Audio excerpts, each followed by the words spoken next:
Greetings, blessings, salutations, and love. Once again, welcome back to Chats with Jack. I am Jack Talcott, and brothers and sisters, I'm a little bit surprised and grateful I showed up to get started. And usually I'm well prepared and, getting myself situated ahead of time, but showed up today at the last minute, and God bless. Thank you to all of you who have already joined, already dropped the thumbs up, and those who've participated in the chat. Thank you and blessings.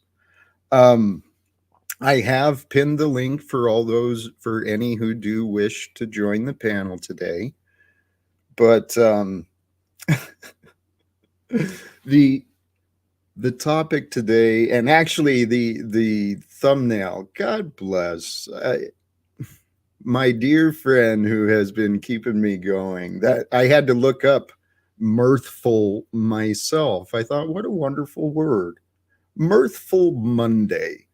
The being full of mirth, the amusement, especially as expressed in laughter. What better way to spend a Monday afternoon is with amusement, joyful, cheerful, merriment, fellowship, inspiration, encouragement, all of those wonderful things. That's what I hope to share today.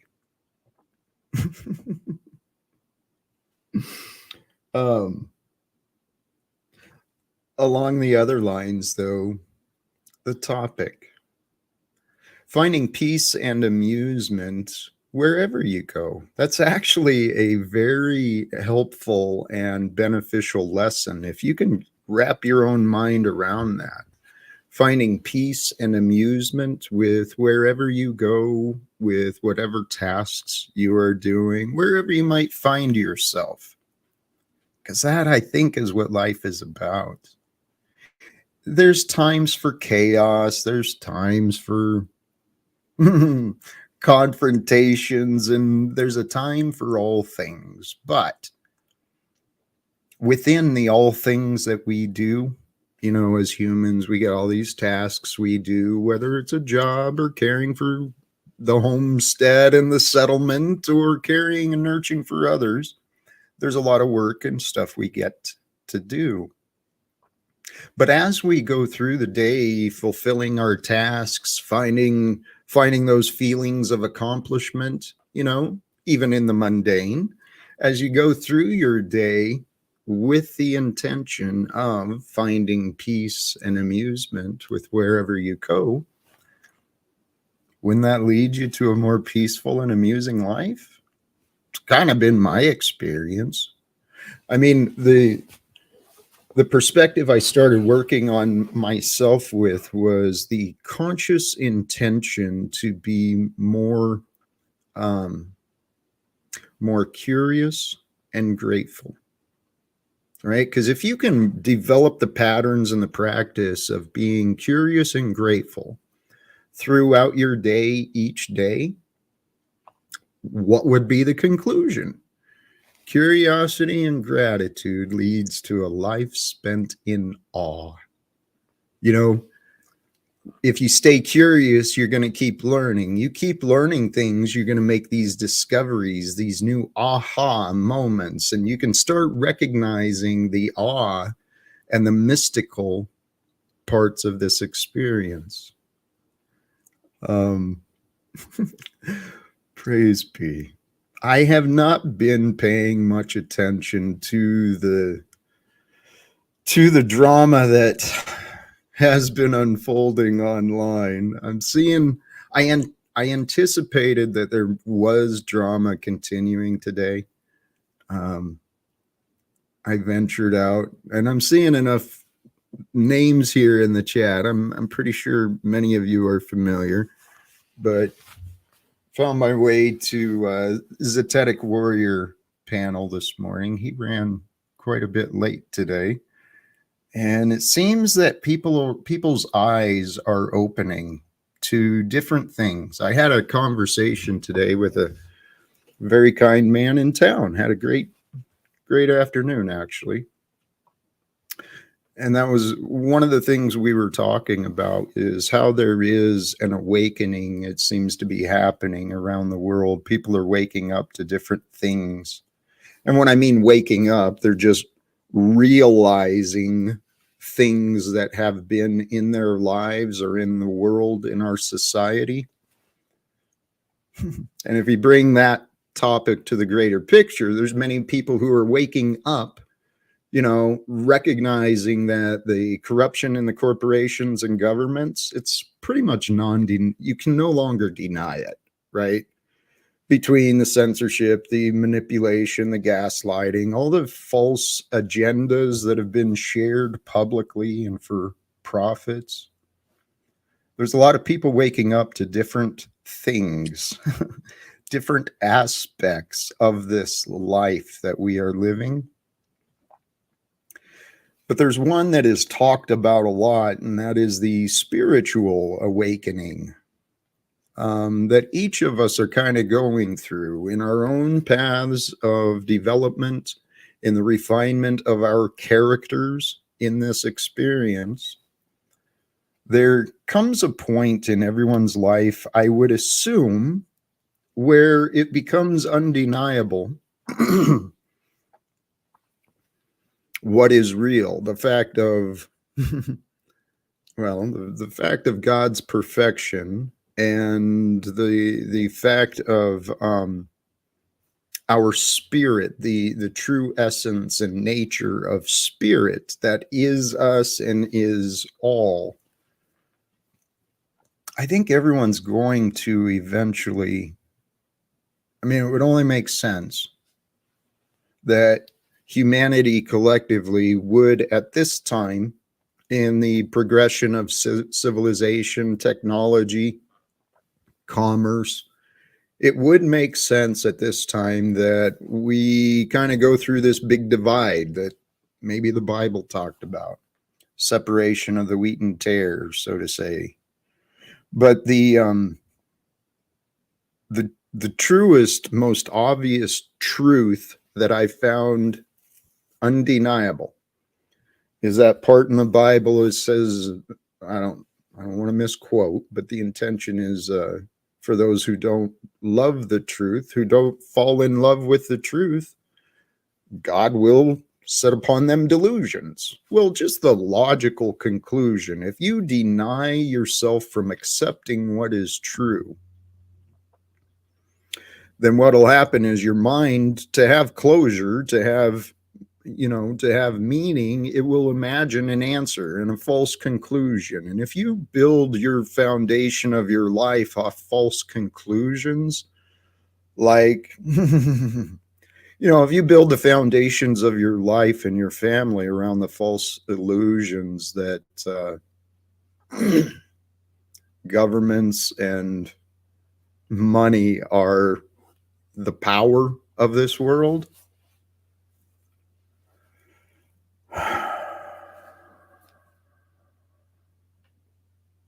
well, see, the mindset and the belief that's been casually passed around that money means power, and that authority and celebrity, those things are important too. That collective deception, it has humanity playing this silly game of politics and economics, paying for wars, instead of sharing knowledge and resources with each other. We're competing for survival and dominance. It makes no sense when you stop and think this through. Logically, the way the world is set up, logically does not make sense. And it seems to me that the laws of creation, the laws of our minds, we are gifted with the presence of logic. Logic is available for us.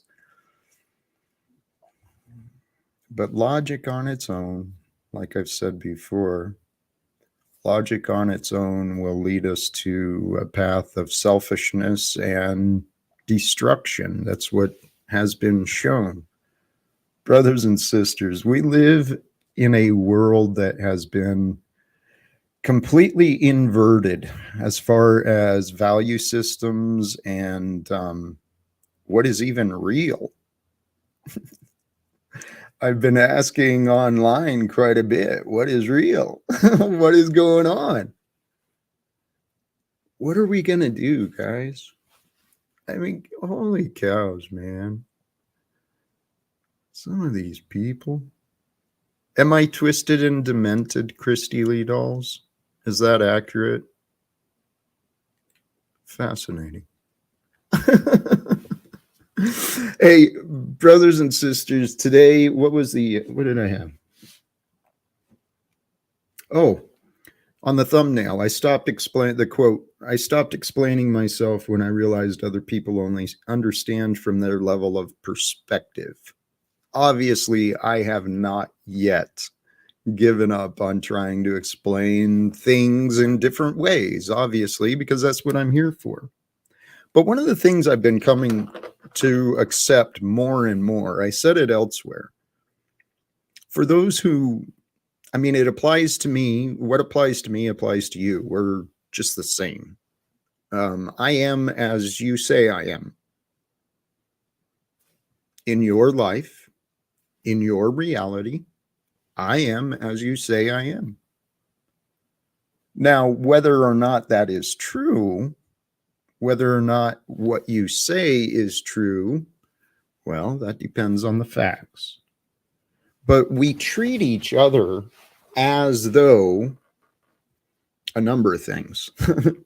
We treat each other as though we see another. So if you see someone and you look down on them, you judge them with contempt or sympathy, you're going to see them as lesser than you. If you look at someone with envy and a little jealousy, well, you'll see that one as above you. And all of these are just, it's mind games, man. It's just perceptions of you. So what I realized is ego, the people see what it wants to see. The ego sees what it wants to see.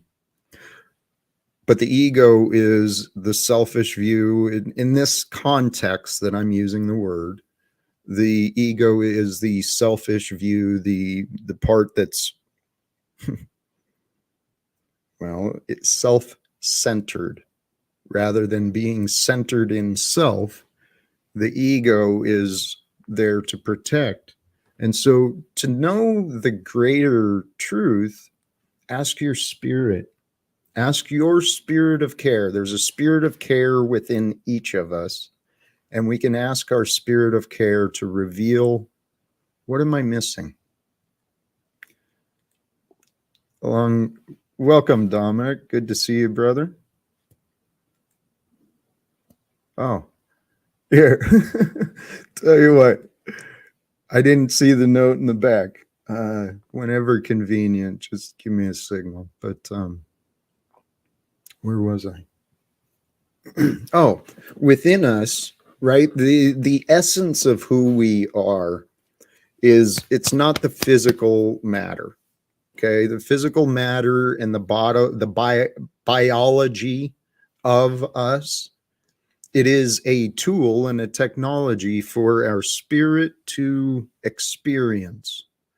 And the experience that we're gifted, that God, our one creator, the creator of all light, life, and love and knowledge, has revealed this world for us. Has opened our eyes to recognize the sun and to recognize our breath. And oh yeah, I am me. But we are the spirit of being. The phenomena of experience has brought us forth. But if we can recognize that we are the spirit and the essence of life, that's who you are, is the spirit and essence of life. What is life? Life is mystery. So we got a lot of people, it's in this society. That's what George and I were talking about earlier too. The children are born into this realm, into this world, pure, right? Like a clean slate, completely forgotten of anything. And then as we grow up, we reach some point where we think we know. And, it's like you got all these grown children running around pretending like they know everything, like they're up above some supremacy of others. And it's delusional. It is absolutely delusional to believe that we can get away with harming someone else. We can get away with taking something that's not ours or misrepresenting that which is true. There's a lot of people who think that words don't matter. It doesn't matter what you say. There's a lot of people who think everyone else is a liar, not recognizing the filter they're seeing the world through. This realm we're living in, we start out innocent and pure.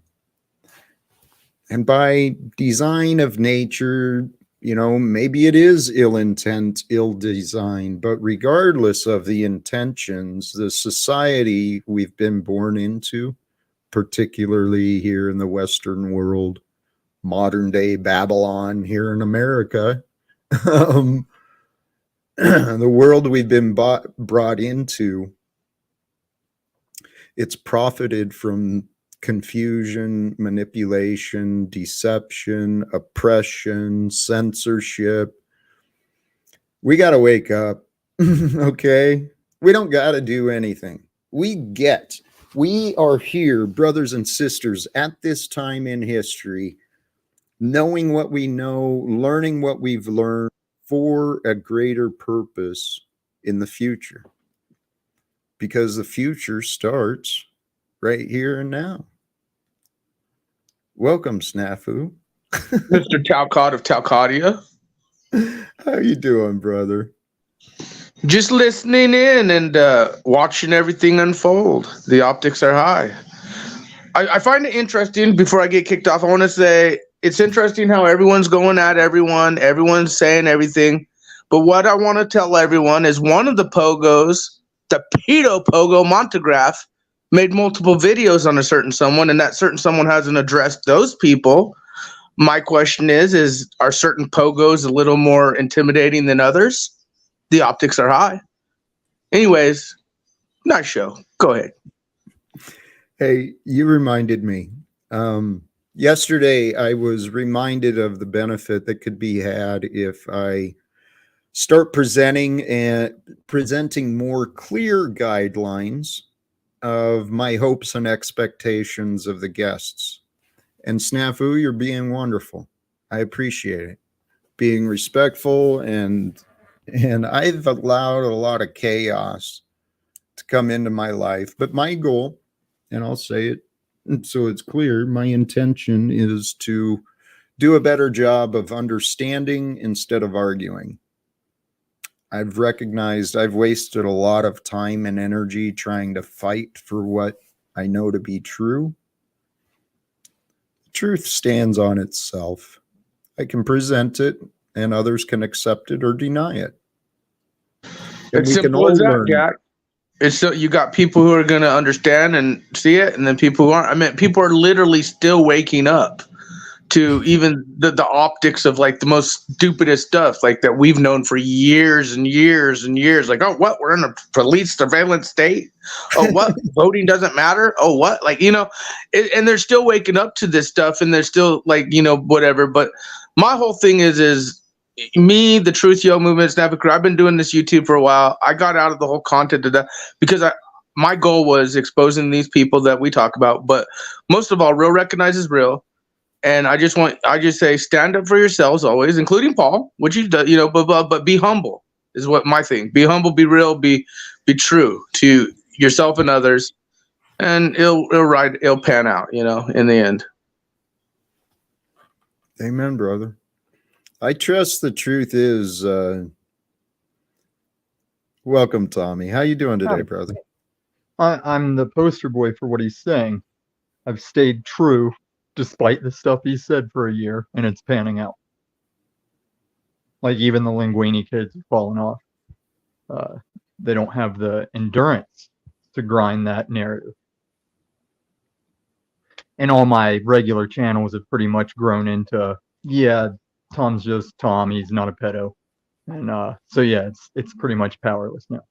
That's why I kind of leaned into it for a while. Like meth PDF Jew, remember that? That's me, good old meth PDF Jew. And now it's like none of the three anymore. So yes, I I was looking at this comment from Mindfucked. Be careful. Your real recognizes your own version of real, which is why we have tribes. It's tribe versus tribe of people who think both sides. She's absolutely right. I don't want to be aligned with criminals, frauds, pedophiles, or scammers, or fucking unhonorable liars. But and if there's more than one tribe, if there's more than one tribe, I'm putting hits out on those motherfuckers. Right, and that's a dumb comment. That's like, I mean, cavemen have had tribes since the dawn of day. Tribalism is part of humanity. I'm talking about we are creating division. Who's we? Okay. Who's we? I am telling you, this is not a request. Let's please keep the energies to the discussion. You know, maybe the what is it? The NPR Tommy NPR, or whatever. Yeah. We don't have to create division.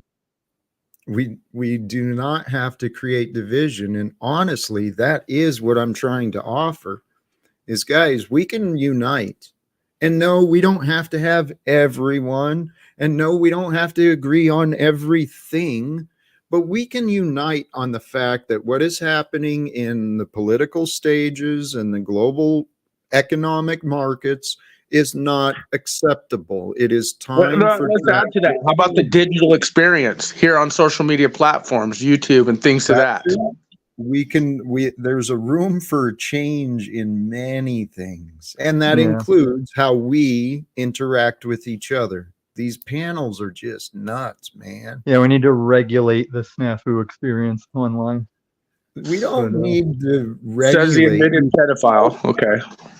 We can help each other understand their own self-regulation. Right. Okay? Like, Snafu, did you hear my entry statements and then you still played that Tommy, part? You could switch it up as much as you want. You got a drunk 17, 16-year-old fucking drunk and whatever. How many years ago, Snafu? Okay? Snafu? Yeah, doesn't matter. It doesn't matter in my opinion. And again, this is deeper. You know, Jack, it goes with the monograph, your pal monograph. How come he's making videos on your little pal Paul, and then Paul hasn't even fucking once addressed that? Doesn't that make you guys wonder about when I scream "Pogo, Pogo, Pogo"? Privately owned, government operated. Trying to get kicked. Well, let's just mute him for now so we can make sure he hears this. But despite the irrelevance, snafu, of who's being friendly with who, I distinctly remember you spouting, oh, Paulie's going to get the wrath of this monograph video. And then 24 hours later, you were sitting on Paul's panel talking poop on monograph. I'm surprised he's not going after monograph like he goes after all you guys or myself. That's what I'm saying. I have no issues with Paul. We've talked it, but I'm surprised he's not going after everyone else, or he goes after everyone else. But I know why he's not going after monograph. Pogo optics. I tried warning all you, but there's a reason he got checked and he's a little intimidated by bigger pogos. I feel he'll go after all you guys, but he won't go after the ones going after him. Paul goes after those he sees as lesser than him, weaker than him, which is the majority of the people that he focuses on. But his choices are his own. I used to have faith in him. I've been losing faith, respect. I've got very little admiration for him anymore. But I know he can change. I know that people's past does not become the totality of them today, Snafu, and your constant I'm not attack. even, you know what? I'm not even like upset with the Paul, or the ones that I'm thinking are like the OTWs and the Hey, fucking I'm culture bringing ones. up. I agree, but I'm bringing up what's here and current, and in the near immediacy, you're going after Tommy about shit he from years ago that is absolutely irrelevant, but you want to Right, still and you notice I don't and bring it bash up. him. Who always No, brings no, it you up, do. Jack? Jack, You ever since definitely I bring it called up. it out, I quit bringing it up. Who always reminds us what I've been saying? Like, who always brings it up? And No, again, but those who are snafu, guilty are usually the ones who always snafu, keep bringing shit up. I snafu. don't bring it up. Tommy That's brought this situation up. Can Every you give me time a we come second on here? your panel, okay. I don't say, hey, guess what? Tommy's a fucking admitted pedophile until he starts bringing it up. No, but Snafu. I'm Hold on, Tom. All that you're saying, Snafu, does not change what I described about you. What you're doing is deflecting, distracting, and trying to redirect with accusations. Please. and also I've been trying to tell you, snafu. Everyone knows I was in the game telling a Trumpish grab them by the pussy version of that story, and those are the details you keep leaning on that aren't what the reality of the thing was. And it's, hey, it is what it is. Things we It all have is what shit. it is. Well, I think we would find far fewer disagreements if we focused on the future instead of reliving the past. And Well, there I is. yeah, I am alchemizing this for good, Jack. Like, I'm gonna show that a lot of these pedo hunters online are actually overstepping to where it ruins the case sometimes against pedos because the law enforcement people involved will fuck it up in ways that detectives and sting ops and stuff know not to tarnish the evidence and trap the uh, guilty by not doing certain things. And we found that like some of these hobby pedo hunters are screwing up the chances of some pedos going to jail. And then that pedo knows that he's on the radar at that point.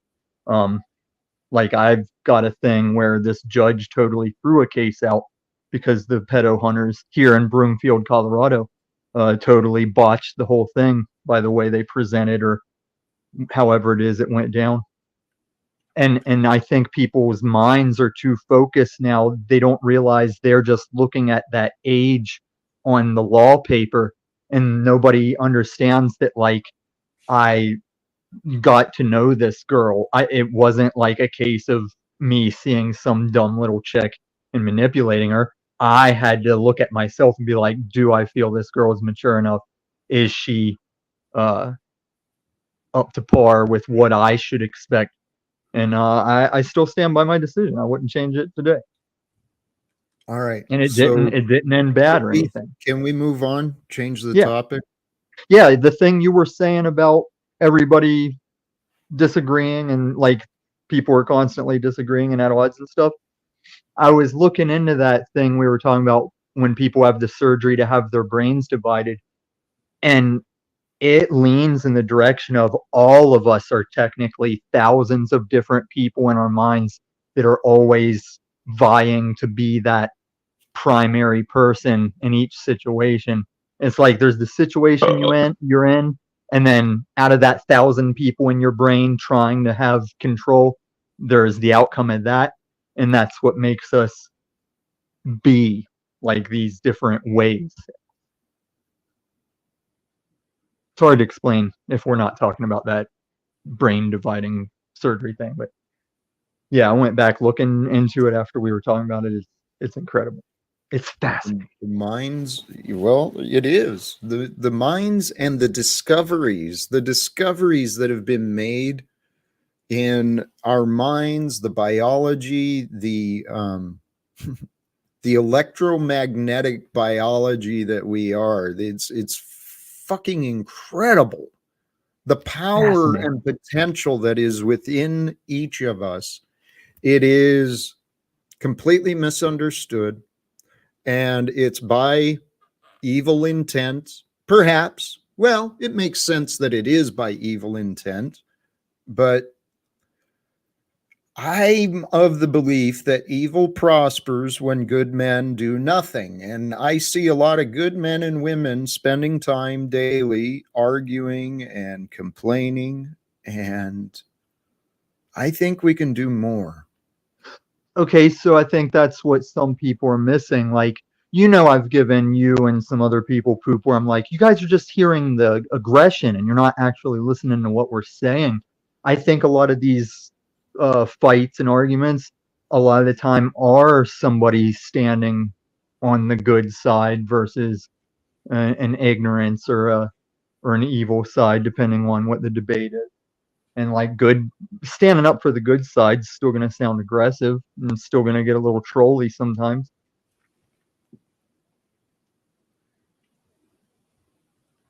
I like this definition that's offered. A real meaning of peace, societal friendship, harmony in the absence of hostility and violence. Thank you, Dominic. And I believe that that's could be in the absence of people. Or people with the intention and the absence of conflict. We can all understand each other when we choose. So I realize the choice to understand may be beyond us. It may be something that's controlled by God or the Spirit, but when we want to understand something or someone, we'll feel a little confusion when our beliefs are challenged and it disagrees with something, but we can push past the confusion and come into the realm of acceptance. And then through acceptance of, some confusion, disagreement, then we can get clarity on where is the lack of understanding. What is it that's keeping us from resonating harmoniously? Yeah, and So maybe wheat and sometimes tares, Jack. It's real. Recognized as real. It's Loop it up. bad fruit with the good fruit. It's a real thing, and it is a good thing. We don't have to be which do you think aligned you with are, everyone. Spencer? In fact, you When wouldn't want to be when you aligned look with at your cam off picture, which do you think you are, wheat or tear? I'm not the one getting drunk underage girls fucked up and fucking them. Loop it up. That was me and Jack alone in a trailer, still mic'd up. That was the grab him by the pussy story. You I and never Jack were got in a back. trailer alone. That's pretty disturbing. No, that Jack, was you want to comment on this? You were in a trailer with the little Tommy alone? Yeah, Donald Trump and that the Trump and what's his stuff. name, guy? Wow, Jack, what's going on here? So he's offering the comparison that Trump made those arrogant I know what he's doing. He's trying to backtrack on his story. He's trying to be light about what he said. What are you trying to do? Why the fuck do you think you're the prosecutor, jury, constant antagonist? What is your deal? Well, why the fuck do you not care about him fucking little girls and fucking getting them fucked up? But he doesn't get it. Like he's even pluralizing. Tommy, the fact that you want to make that accusation publicly at me without even thinking of your words shows that you are not a man I want to be around me. Tommy? Yes, Mr. Talcott. Remember when I used to call you like Teacher Talcott? Well, I'm judging myself because my goal is not to be so argumentative, not to engage in the arguments, but I still have within me a strong respect for what is true, especially about me.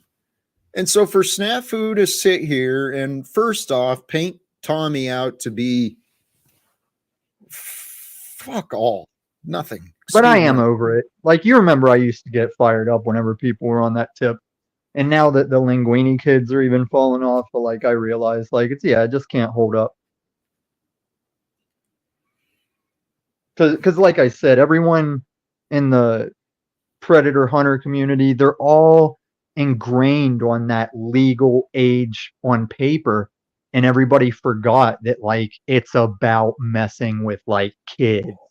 And I would never do, like, I am one of those people. It's like, oh yeah, you got to find those pedos and do something about them. Like, I wish I could find. I don't have any pictures of me and that girl. I wish I could look her up and find her. I don't know how I would. Okay, We just weren't can we that, please change the subject? Well, I don't want you to feel like we're focusing on that bad thing. I'm just saying this is what people get wrong, and it's what we should be aware of before.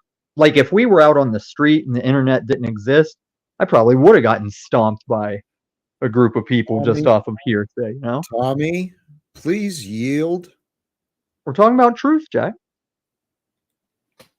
How are you today, Sarah? Dominic, did you have some? Sarah or Dominic, please. Hey, Jack. Dominic can go. Hi, Sarah. Hi, Jack. Hello. How you doing? Myself, pretty good. Yourself, Sarah and Jack? I'm good. Okay. I Feeling guess blessed. I heard a word. I guess there's a difference, anyway, for me, truth opposed to honesty. Amen. Without honesty, how do you know what is true? And I believe honest people are willing to listen, consider, ask questions, actually make an honest effort to try and understand. But I know the world we live in, there's a lot of patterns that people have established to keep themselves safe, but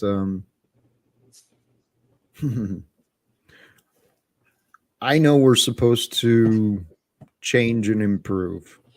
That's what I've been working on for myself, and that's why I come on here, is trying to offer others the perspective that change and improvement is not only available, but it's good. It's necessary. Otherwise, you stagnate and get left behind. Comfort zones become prisons. Prisons become torment.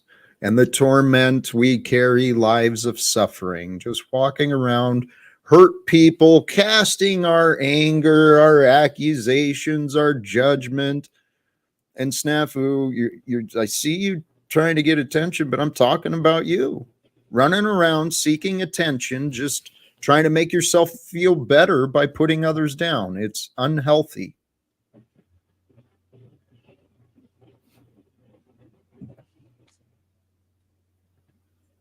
That's what you've been sharing, isn't it? Sarah, with your perspectives on the psychology, the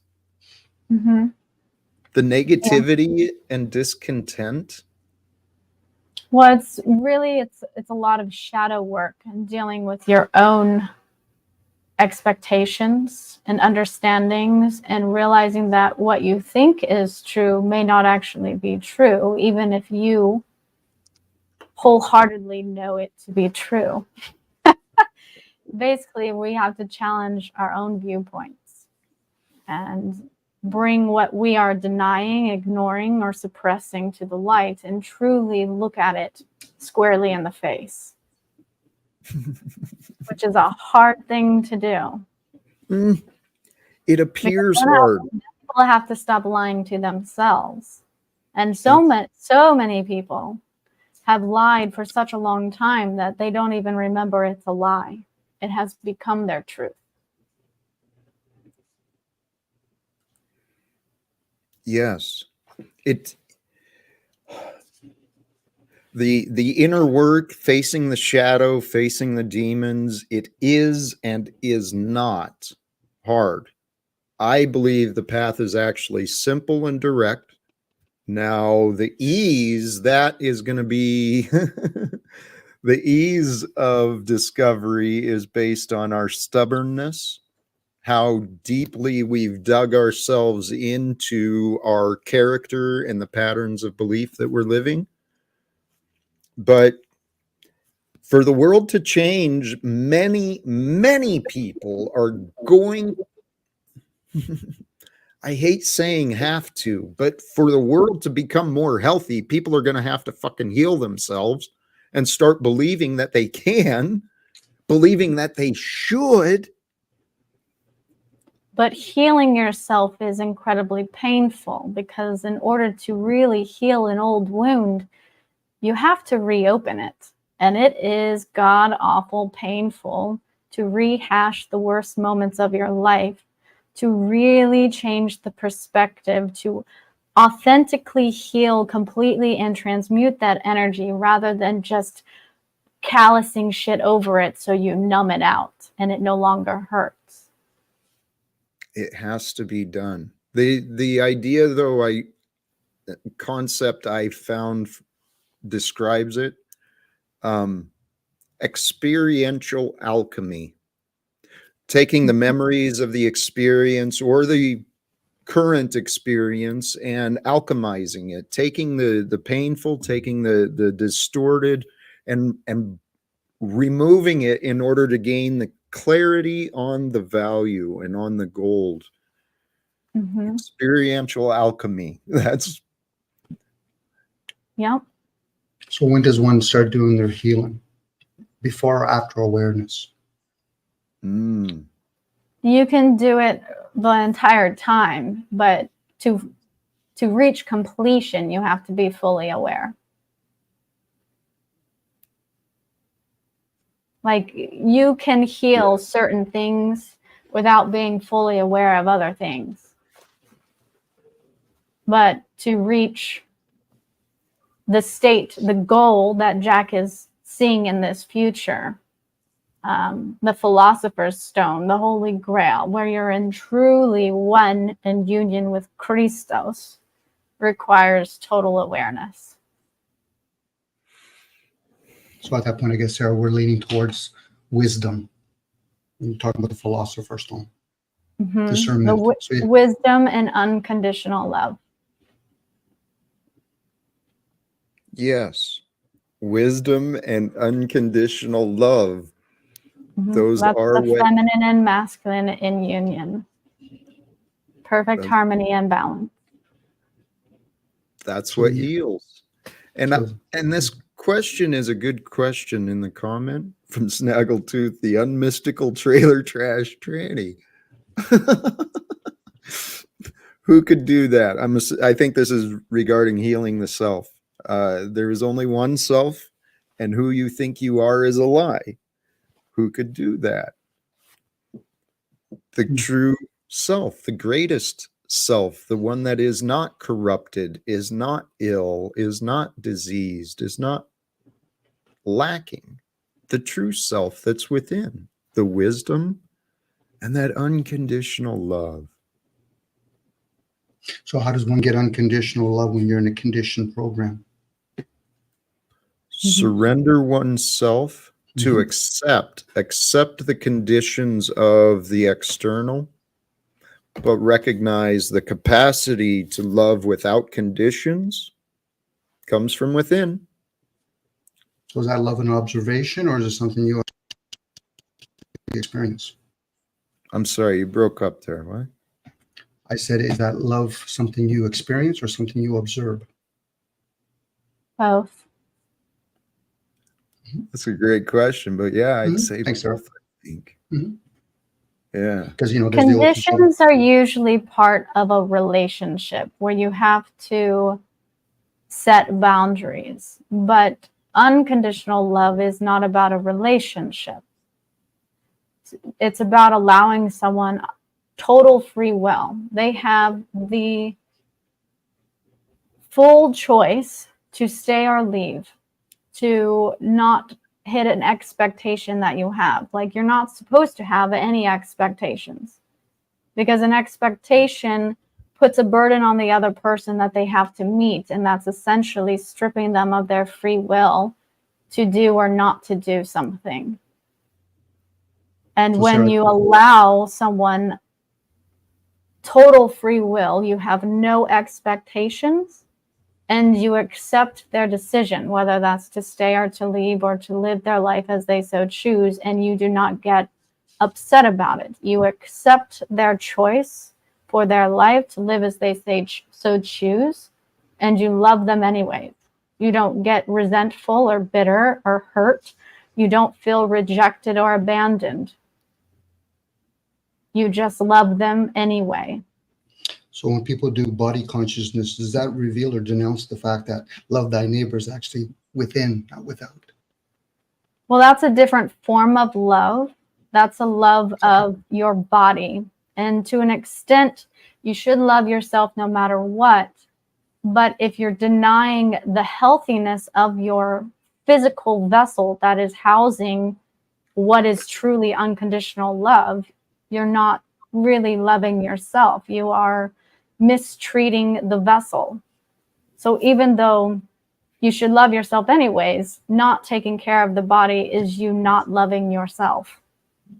You're actually harming yourself by not feeding it good food, by not working it out to be healthy.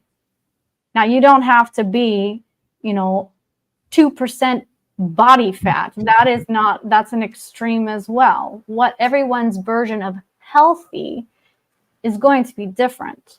But obviously, extremes are not healthy in either direction. So you're leaning towards, Sarah, a little bit of the physical, mental, and emotional development. So stewarding one's vessel is important. And hopefully we have people as examples. I don't know who it was that said mind, body, and soul. I say mind, body, heart, and soul needs to be in total equilibrium, balanced and in harmony and fully taken care of.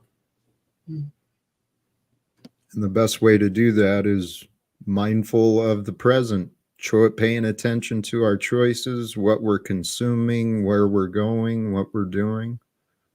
I love these discussions. Unconditional love requires unconditional acceptance, first off. And that acceptance, that is the divine feminine for sure. I know that's, since I refuse to accept in my mind a lot of the reality I used to know, my lack of acceptance is what drove me nuts and pushed me away from love. I started imagining all these conditions, standards for myself, for others. Acceptance is the key to peace. We have acceptance. We also have allowance. Some people might learn to tolerate things. That's usually a step for them in their process of awareness. And each one can be applied in different moments. The problem is everyone will have a different idea of what is healthy, what is loving. And that's where we get into issues, which is why we have to create boundaries. And everyone's boundary is different, which is why we have to have laws, because everyone's idea of what is morally right and wrong and what is good for society is also different. And the only reason we have these laws is so we have a consensus where the boundary falls. So go ahead, Jack. Go ahead. Not to be contrary, you're right, but it's an illusion. The fact is, these laws and governance that have resulted in enforcement and punishment, real profitable, with the divide.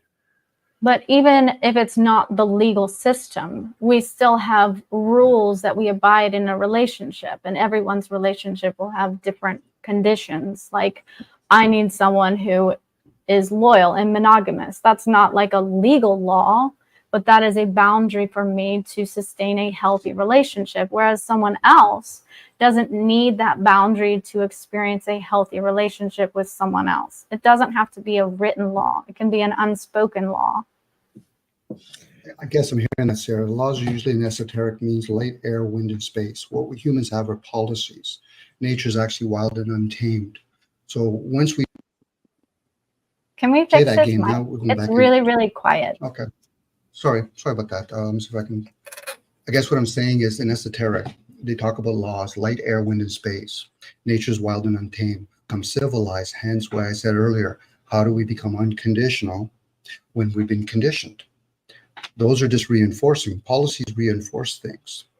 And most of us forget, we never live outside of the vessel. So that struggles, those hostilities comes from within, and we just project it outwards in the evil world / material world.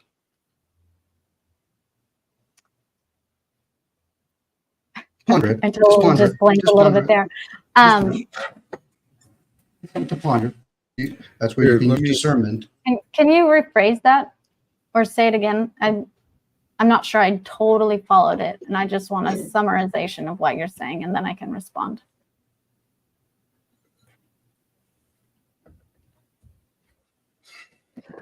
Can you do that? Can you hear me? I can hear you. Okay. What part didn't you hear, actually, Sarah? Will you just give me a quick summary of what you just said? We live in an evil world, a material world. Now, for a lot of us, actually, that's why we have the word good and evil, spiritual material. That's where you all get polarity from, yin and yang, positive and negative, masculine and feminine. Those are all energies. One's in the unknown, one's in the known. So now, most of them, if you're the observer, you realize they're conditions. We're not those things. So now when we talk about love, it's something to observe. Because love is just unconditional. How do we actually give unconditional? Well, you have to observe it.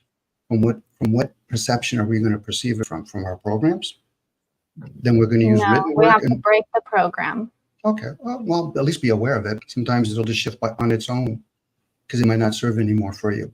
But for most people, it's something to learn. So if they're hostile, they're usually projecting from within. True. Now, these other people, when they're triggered, it's just revealing more about them. So the other person, whether aware or not, has given them a gift.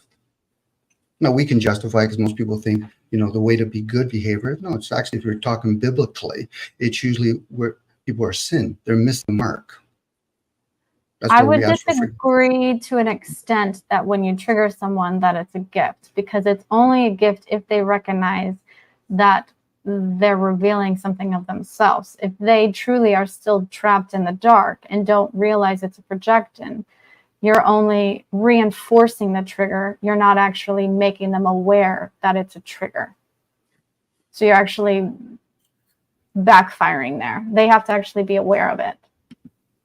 Okay. So just triggering it isn't the solution. They have to be aware that this is a trigger for them to do any self-reflection to fix that trigger at all. So if you're just out there poking the bear, thinking I'm making them aware, all you're doing is reinforcing the trigger and not helping but hurting. That should be done from within, hence revolution from within. So if a person's doing action, then they have to learn the concept of be still, then go into a state of peace, silence, then go into a state of meditation, listening from within. What we do is we hear each other. The word gives it away. But what we should be doing is listening from within. Now, hence why we say the concept of know thyself. Who's the knower and who's the self? One's the lower program. Me and you are using it right now called the ego. We're speaking a language, English. It's a meaningful language. Not like Sanskrit, it's a healing language, or Hebrew, or French, or Greek, or Latin, or even numbers. Those are just languages. We got all those programmable within us. That's the masculine energy. Jack's talking about the feminine energy. That's the teachable energy. Hence what you were saying earlier about balancing them, but usually through awareness, and then you'll see them harmonizing. Here, we're analyzing and we're describing accurately. Okay. Is anyone else willing to address the question in the chat, or am I the only one who can figure that out? Acceptance can distract from doing anything about the issues of this reality. Do you think that's what I'm suggesting, Sam? I mean, do you guys see? I think there's a difference between acceptance of accepting what you cannot control versus allowing evil to exist because you accept it. Those are two different types of acceptance. Like, we're not accepting evil, but we're accepting the fact that the person we love didn't want to be with us. That is type of, like, that's just an example of the type of something you have to accept. Not evil exists, I guess I just have to accept that. That's different. Well, what I'm suggesting is that there's a lot of people running around this world with the arrogance and ego belief that they know all this stuff, and they don't know. They don't know what's happening in the world, and they don't seem to really care. And so what I'm suggesting is the first thing is we got to start accepting the fact the world is filled with corruption, that it's very likely you and your neighbors might be misinformed. And if we accept that evil is obvious, then the next step is, what can we do? Because evil thrives when good men and women stand by and do nothing. You guys have ideas on what to do? Mine seem to be ignored or misunderstood. So, Hmm.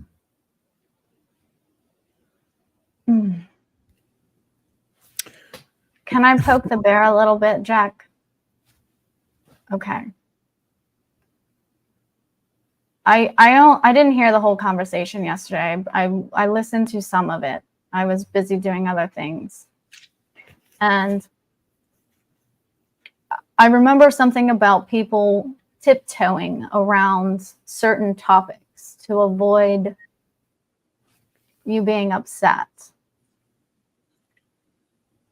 And I think this has a lot to do with what we're talking about today. You love living in the future. In the future, you are happy as fuck. You love that place. In that time period where we're living in this utopian society where we've gotten through all of the shit we still have to get through. You're very hopeful, very excited, and you want to get there now, which is, I think everyone would like to be there now. I don't think anyone is arguing with that. We would love to be in the utopian society. Now, and I know you watched one of my videos, the individuation process, right? Where I talk about the archetypes of the cognitive stack and how the lead function of your ego is like your happy place. It is the hero of your story. And in order to reach the self, you have to kill the ego. And the hero has to go through this journey where he basically has to go all the way down to fucking hell.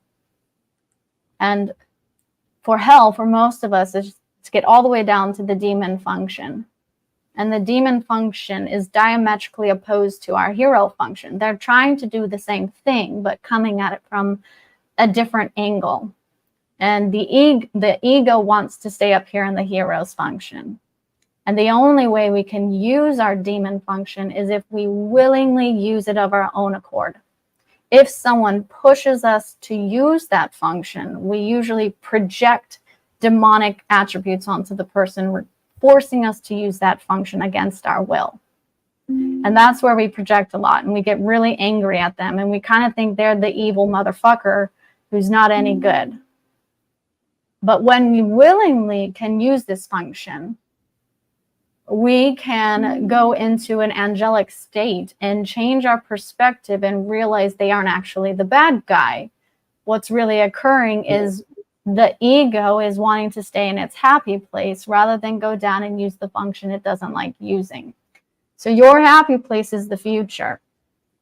Okay? It loves seeing the possibilities of what could be. okay. So what? So the I'm demon trying to function, understand the point. right? The demon Okay. function that you don't really like dealing with is extroverted sensing. That is what is happening right now in this moment. It is the true reality that's happening rather than Right. the possibility of the future. Okay. So as I understand, I'm hearing your analysis and I don't disagree. Yep. Okay. I'm very clear about I know the laws of the mind, and that, envision and emotions, living in the reality of success is how it evolves and emerges. Mhm. Now, I'm not blind to the present moment. I know you're not And- blind.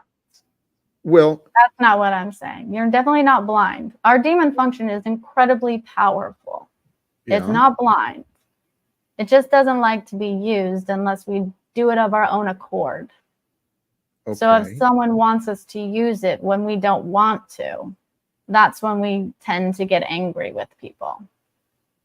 Okay. So when, like for me, it took a long time for me to deal with all of the nitty-gritty details. I love staying up here at the conceptual framework of what will be and the subtext of things. And people can struggle if I don't willingly use my introverted sensing function, where I'm dealing with the details and the specifics and the past, rather like concrete shit rather than the abstract. I used to get incredibly angry, but now I can go back and forth between looking at the forest and viewing each tree individually. I can go back and forth willingly without getting upset when someone wants me to go into the trees. Whereas before, Okay. I would get really angry if they couldn't understand me when I was up here at the concept level and they couldn't follow me. Mm-hmm. So, and maybe I am doing that to some extent. I mean, we were talking earlier on this stream. Welcome, Dick, by the way. We were talking on this Hey, stream thanks, Jack. earlier. I'm just checking in here, so I'll listen and kind of catch where you guys are at. Please, thank you, brother. We were talking earlier about unconditional love. Mm-hmm. And I'm looking at myself and the fact that I just backstaged Snafu and Tommy so Mhm. that we might be able to have that conversation. Right. Love has to have some conditions for order for the moments of our lives. And I see that. I would The say front- that would be more of a respect where we can have a dialogue without, like, I'm saying things that are uncomfortable for you right now, but you're not taking it as an attack. You're just taking it as my perspective. Thank you. Thank you for saying that. I said that earlier. This is my intention, is to grow in less arguments, do a better job of trying to understand, because honestly, that is where my trigger has been, is I'm feeling not understood. And I'm seeing a lack of respect and regard for me. So from some of the people that come up here and just want to be antagonists in my life, Mm-hmm. and I know that's not everyone, but thank you, Sarah. So welcome, Flo. Dick, Tip of the hat to you, Flow State. You just And flushed to you, sir. Yeah, sound like you just flushed a toilet or something. Oh, no, I just moved a chainsaw file out of the way. Ah, okay. Same But I didn't mean to interrupt. Y'all were on something, and I'm just, I'll get in where I yeah, I'm fit getting in. up to speed too. Exactly, that's what I'm doing. Normally the butthole. we've had again some Dominic and Sarah, we've had some wonderful conversations so far regarding perspective, consciousness, and lots of different things. What I know, all of our divisions, though, what the society has done, and it happens here on the YouTube, this was part of what was discussed too, is the divisions. We don't have to create so many divisions for people that have been brought into our experience. These boundaries we create for ourselves, they become walls, walls become prisons, and the next thing you know, we're fighting wars to keep everyone away from our borders. Well, especially over absurd things like politics, religion, all these like canned, packaged, divide and conquer, order out of chaos, Hegelian dialectic type of, tendencies. Yes. So what can we do? I'm of the belief, I really am, that God has created us, gifted us with all of the lessons from the past, all of the gifts of intuition and instinct that we have. And I believe God has allowed us to form so that we could bring forth the new.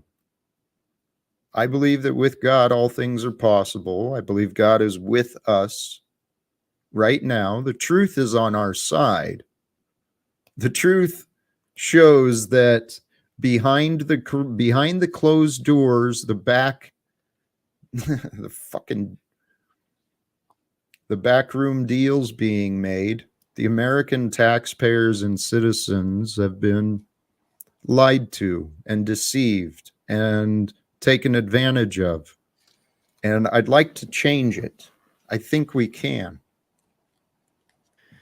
Flow state believes we're highly evolved protoplasma and Oh, fissile yes. gases. in We're a the non- sea anemones of existence. Yeah, it's a meaningless meta-anemones. existence of nothingness. We're just floating into ever expanding meaningless. It's pretty rough. It is, but we have the power of word. In the beginning was God, and God was a word, or whatever the right words are. We have the power Yeah, of but word. to me, even if we have the ability to define it, even if you can give it meaning, Jack, and you can give it meaning, Sarah, that still to me speaks of that creational force that, you know, we're made in that image of that higher energy of the co-creative spirit that can actually shape and carve the illusion of form. And I would agree with that, actually. But I also believe that we know as much. You can call it faith if you want. That's how I prefer to look at it, which might be romanticized a little bit. But I think that we know what we're supposed to know, which includes a great deal of not knowing. So I don't feel any need to try to manifest knowledge where there is none. I'm comfortable in not knowing. Yeah, I say ride the wave of unknowingness and have the courage to, to take that leap into a lack of divinity. It's kind of nice to know that certain things surpass your carnal mind's ability to intellectualize. And at some Or level, to be that's comforting responsible because, for. you're connected to it and you see how it's like a guiding force in your life. However, you can't really add or take anything away from it, even though your intellectual mind will be like, yeah, I got to do something to save myself. I got to get my soul right with Jesus, and it's like, nah, you couldn't destroy, nor could you do anything to add to your soul. Your soul is perfect spirit. I think a little bit of what Flo is saying, as I heard him say, you have to take responsibility for it when you know. Like he kind of likes not having to be responsible by not knowing. Mm-hmm.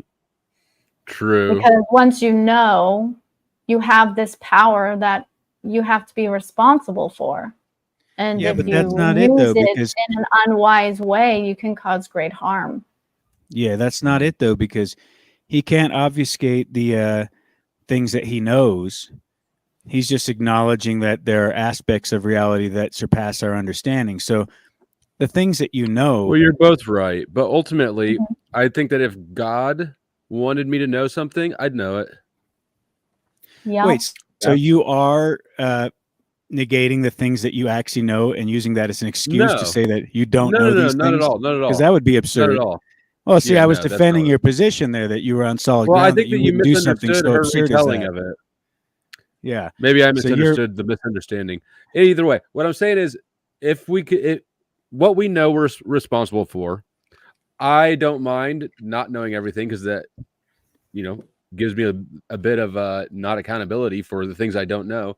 But also, I think Humility, that if I were supposed to know it, I would definitely know it. Yeah, I relate to that.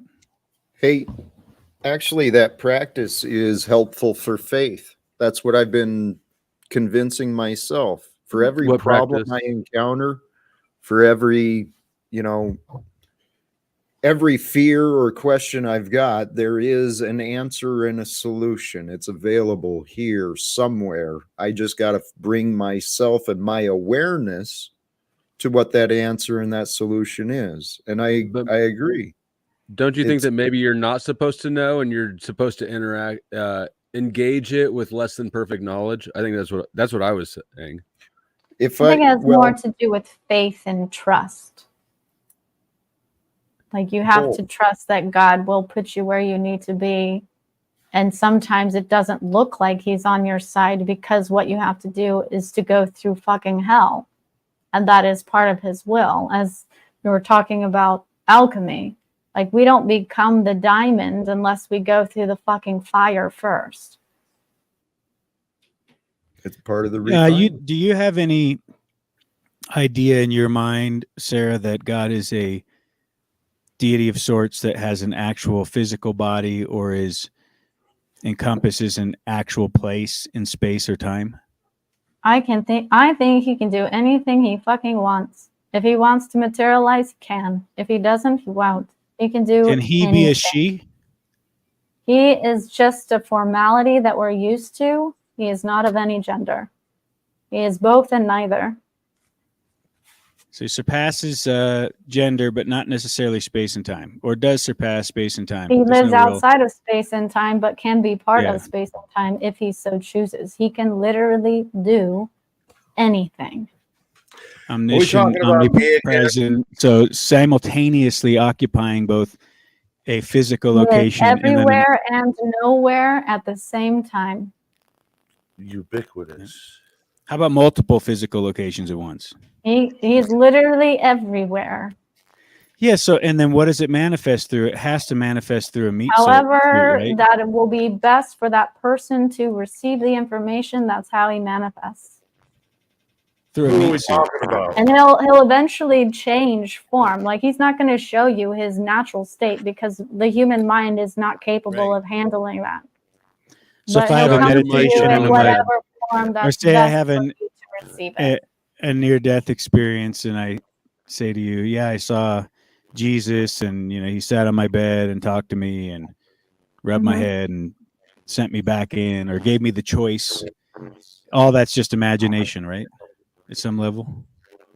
Oh wait, what did you say? Imagination? Well, people have these experiences with the Christed being. They'll have testimonies, especially with near-death experiences, things of this nature, where they talk to Jesus, or even others. I mean, I've heard some crazy stories where people, Are you saying that it's not real because it's in your imagination? Because I you don't. said that Christ appears in a physical location, so I'm wondering how that manifests. If it's like through a meat suit, like Lou is, that God does works it in through all him, or forms. if there's actually a physical manifestation of an alternate being that embodies God. Like, because that sounds like Jesus Christ with the story they give us, right? I had that. Well, they all can do that. All spiritual beings can hop into a human form. And They here can you also go. Lou's come going to into have a your testimony. Like, dreams. They what can I'm come into saying. your dreams. They can come into your thoughts. They can manifest in a book. They can manifest in a physical form. They'll come to you however you'll receive it. I love watching Lou not inhale his weed.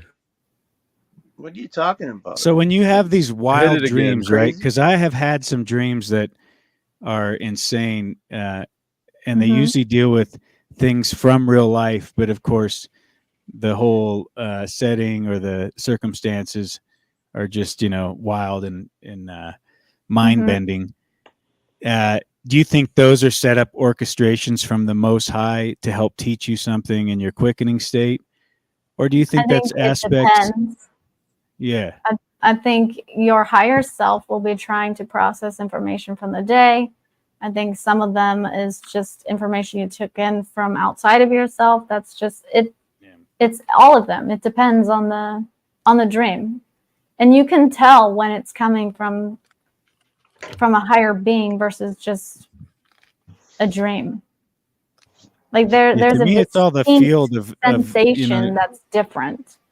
Never-ending possibilities. So your meditations, I mean, if you play with different shapes or objects or colors or whatever, like you can really take it as far as you want to go in your ability to create detailed imagery within your mind's eye. And that almost gives you this sense of like you can create worlds within your own mind if you wanted to go that deep with it. You know, most wouldn't because they don't want to spend that time. They'll sit in front of a video game all day long, but they won't create, you know, with what the canvas that God gave them and draw whatever picture they'd like to see. I think that's where we miss a lot of our manifestation ability and what we could actually get to translate, you know, to this field. I think most people miss clarity. They don't actually stop to think. They don't actually stop to really know what they know or where they want to go. We live in a world where people have normalized confusion, discontent, depression, anxiety. It's not healthy. I mean, I don't know what the solution is for the world. I know what worked for myself. It's the path of truth, humbling myself completely to the truth and seeking the truth. Yeah, but when I asked you, Jack, if you can't convince the politician how he should change his ways or align with you on some level, then, you know, do we vote someone else in? And you said, well, the other factor to consider is God, right? Well, I don't have this idea in my mind that God is this deity or like a graven image. There's no, that's why I asked either, space or time. I know don't you either. don't. I know you don't. So how does that work in a practical sense? I can only see it through our manifestation, whether it be changing our thoughts, thought patterns, and just really honing in on the personal alchemy of how we can get a better result, both individually and collectively with manifestation. So what do you want to, what are you willing, what can I answer? What would you like? I mean, what? Well, I don't is there understand. another way that I'm not seeing other than just miracles? You could pray and just hope for miracles, right? That God intervenes at some fundamental level and just changes the whole. How about this, Dick? The whole picture. How about this? If I give you my game plan from, you know, plan B through what? S, B through Z, if I give you those game plans, then what? I mean, you don't really seem interested in the idea that the world could be changed, and it's surprising how much resistance and opposition I've received, but this is God's game. I play in my character. I'm pretty open and honest about my past experiences, current situation, and future goals. So I'm pretty transparent in what I believe, what I think. Jack, if you don't mind, can I just say, I personally, I am not of the belief that the world can't change. I'm not of that belief at all. I believe the world me can either. change. And without disrespect, I'm not disrespecting you personally. I just don't believe that you can change it. And I don't mean you particularly, but maybe. And I even disagree with Lou on that. I think you can change the world, Jack. Sometimes I think your energy is a little bit misplaced, not at but the moment. You know, I should preface that with at the moment. Lou bringing that shitty audio with him. That mic sucks. Yeah. Fuck, I'm sorry. Hold on. Bad. Most oftentimes, we don't see how we affect the outside world, because you could literally have a conversation with one person and that ripple effect goes out and it does change the world, and we never actually see where the root came from. So in a way, everyone is changing the world. We just don't know where the effect came, like where's the true cause and the effect and going with that butterfly effect. Yeah, we're all a drop in the pond. It all back. We're all creating a ripple effect. Here's what I'd like you to consider. I'm not delusional. I am confident in what I believe can be accomplished with me, through me, around me, but I've never envisioned doing all this shit myself. I expected that there would be maybe more than just me who would see the value in having a world that honored what is true. eliminating the temptation and the legality of secrets and lies. I mean, I didn't think that would be such a hard sell, but Christ tried to do it. We're but at. Fell short. Christ tried to save the world and fell short. He can only save so many people, the ones that want to follow him and save themselves. I'm following his example. I'm encouraging and inviting others. Hey, follow him with the faith that God is with you, the belief that you're here for a greater purpose, and then ask God, what would you like me to do? Because when I did that, when I said, okay, if I want to follow Jesus and I'm here at this time here on earth, I know about this stuff and I know about that stuff. What do you want me to do, God? My goals have grown. Initially, I was just focused on my workplace environment. Now I believe the whole world can be changed just by humbling ourselves to the truth, to stop fighting each other, stop creating stop finding reasons. We can all stop finding reasons to be miserable, to be fearful, to be angry. And instead of spending time in that negative realm, we can find ways for us to grow the way our heart and our spirit wants us to grow. And someone somewhere eventually will see the value. And I think it doesn't have to be me. If we can get the message to the legislators that, hey, we think this is the way to go. There's nothing new why. in that message. There's nothing new in that message, Jack. You got to offer some different spin or Ending take on legal it. secrets. Well, I don't Wait. agree with ending secrets. Maybe legal. Yeah, Okay, but don't so you have convince me secrets? why I'm wrong. Convince me why. Well, I wasn't secrets saying are that you're good. wrong. What I was saying is that, well, I'm not sure about the legal secrets part. Secrets broadly are good. I don't want to tell everybody everything. What? I don't think you do everything. Secrets either. are good. The God Yes, of truth. everybody has a right to privacy. Legal secrets. You think there's privacy in a surveillance It might state be an while interesting secrets are legal? conversation if you delineated between corporate secrets, government secrets versus personal private secrets. Right. Yeah, Because, I there is definitely believe in personal differentiation private there. secrets.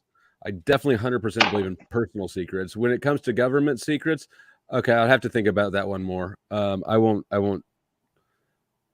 say one I way or tend the to other. think Ultimate there's power something- ultimately corrupts, It seems does. to be to me. Truth is really the power. Yes. And what we've done collectively in the businesses, in the corporations, in our communities, in the nations, we've allowed authority to have access to information that you and I don't have. Oh, I agree. And then they're making choices each day that affect you and Definitely I. agree. Somewhere there's got to be a breaking point. I don't want to see the breaking point of the American dollar just completely deflating, everyone fucking going nuts because they're murdering each other over resources. We can avoid a lot of this. The dollar, the structure, the Federal Reserve structure of the dollar is temporary. It cannot last indefinitely. It can't much last longer. I mean, that's gonna happen. That's not stable money. I just think Lou is, his skepticism is really the problem here. If we could convince Lou, we might be able to do his something. Armpit, But man, he's been stinking me out over here with that thing, putting that right in my Yeah. face. Lou, he's just being a stick in the mud with the whole game plan, really. That was Jack. He farted. No, it's not. It's this Ah. armpit right here. No, you know what? Did I hear Earlier, you disgustingly say you enjoy the smell of your own farts, Lou? That was quite an love the admission. smell of- Gee, I my love fucking the Christmas. smell of my own farts, even when they're bad. Wow. I You love eat them. sauerkraut I and just way like too many them. beans on purpose just to Yeah, experience. even if they're And like that roadkill squirrel. disgusting roadkill farts, but they're mine, I fucking revel in them. Well, it is a cleansing process, so if not, Yeah, but only you know for that, what? You know what the problem is, Dick? You know what the real Hmm. problem is? When you have There's a 7, lot of 8, 10 problems. people, when you have 7, 8, 10 Your people microphone in is a the panel, problem. right? and then everybody farts at the same time. I know you guys all like the smell of your own farts too. I know. Yeah, but you're an ass can't sniffer. You're convince going me around trying to otherwise. figure out what fart So came from when where. And everybody farts at I the got same you, Lou. time, This is getting bad. How then did we I get to this smell, and I think conversation? I'm Because smelling He's just my sitting own around farts. hoping to And smell then Lou the was odor. just waiting for me to open the door, and he just took it and ran with it. Very good, Yeah. Jack. Like Way to take control. I think I allowed my mind to drift. There was an idea of making, because of some of the because of some of the nonsense that's going on. I was All reminded apologies I can for turn evoking that spirit, Jack. I apologize for I that. can turn the chat to subscriber only, and those who wanted to drop my subscriber count can take a hike. But hey, That's a kind of a good idea, Jack. I don't know how yet. That's what I was looking at when Lou was rambling on. Brett, I don't think I've welcomed you. Welcome to the panel. Howdy. You've been Howdy, patient Brett. and waiting. What's that, sorry? I was you're saying, we got another howdy. Canadian. What do you think about Indian secrets and Indian wars? Jack has a mission, and he's steadfast, and he wants to know what we're going to do here. You got any ideas? Well, I've actually definitely been listening for a while. I've had kind of some questions as to, like, I'm an atheist, first of all, so I've heard a whole bunch of talk about God and Jesus and spirituality and et cetera, and I think one of the solutions that would really help us go a long, long way is the practice of egalitarianism, where everybody has equal rights and equal opportunities, and you can be a Christian and I can be an atheist, and that person can be a Muslim, and that person can be a Jew and a Buddhist, and etc. And we should all have equal rights and opportunities, because while you're sitting here, preaching or praising your deity, somebody else is also doing the same. And really, at the end of the day, we're all in it together. There's a number of gods all around the world that a number of people believe in. So trying to push one's own beliefs onto others is not a good start. And we should just be respectful and mindful of other people's beliefs and have some respect for that, in my opinion. Agree. hey, I don't think Brett. there's an issue with discussing our beliefs as long as we aren't trying to make you have our beliefs. You have the free will to be an atheist. I am not going to try and convince you that you have to not be an atheist. Well, the issue I had was, I mean, you started to talk about solutions, and one of the ones that was presented, or so I thought I heard anyways, correct me if I'm wrong, but was like direct people towards, your God or deity or Jesus or whatever have you. And others are also going to do the same. And then all of a sudden you kind of start to have a struggle and you're combating. And I don't think that that's healthy or productive to our society. And, I very much stand for the rights of people to be a Christian or a Jew or a Muslim or a Buddhist or an agnostic or whatever they believe in. I won't push my stuff on you. You don't push your stuff on me, and everybody can work together towards common goals and solutions for our man-made problems. Sure. Humanist kind of approaches.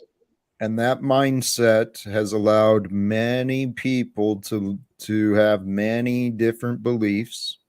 And I'm not suggesting we force or impose one religion over another. I'm not suggesting anything, but the reality is there is a creator. The creator that started this process. That's your belief and perspective. That's not mine. Okay, so rather than a disagreement, do you have a logical conclusion that points to otherwise? You're the one that offered disagreement, Jack. Well, God is not an external entity. God is life force energy from our perspective, contained within the safety, the universe, the energies from which our creator has allowed us to emerge. We will never know beyond what God has allowed to form. Now, I'm sorry for the use of word God, but in my mind, it's been described in many different religions. It's known through the stillness. Okay, here's the humanitarian part of us. It's known through the So stillness. have you ever tried independent fundamental Baptists on for size?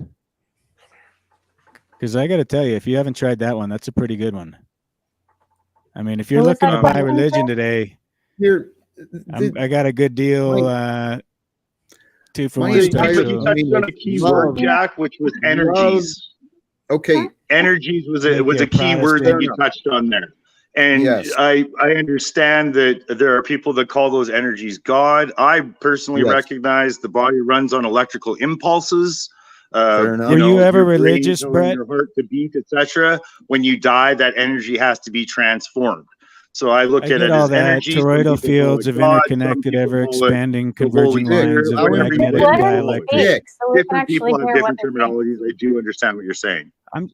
I'm just curious if he has any religious background, if he ever had any kind of orthodox belief structure or upbringing can of we sorts. address what he's saying instead of I chose to be a Christian as a youth. My parents never forced me. It was never anything ever forced.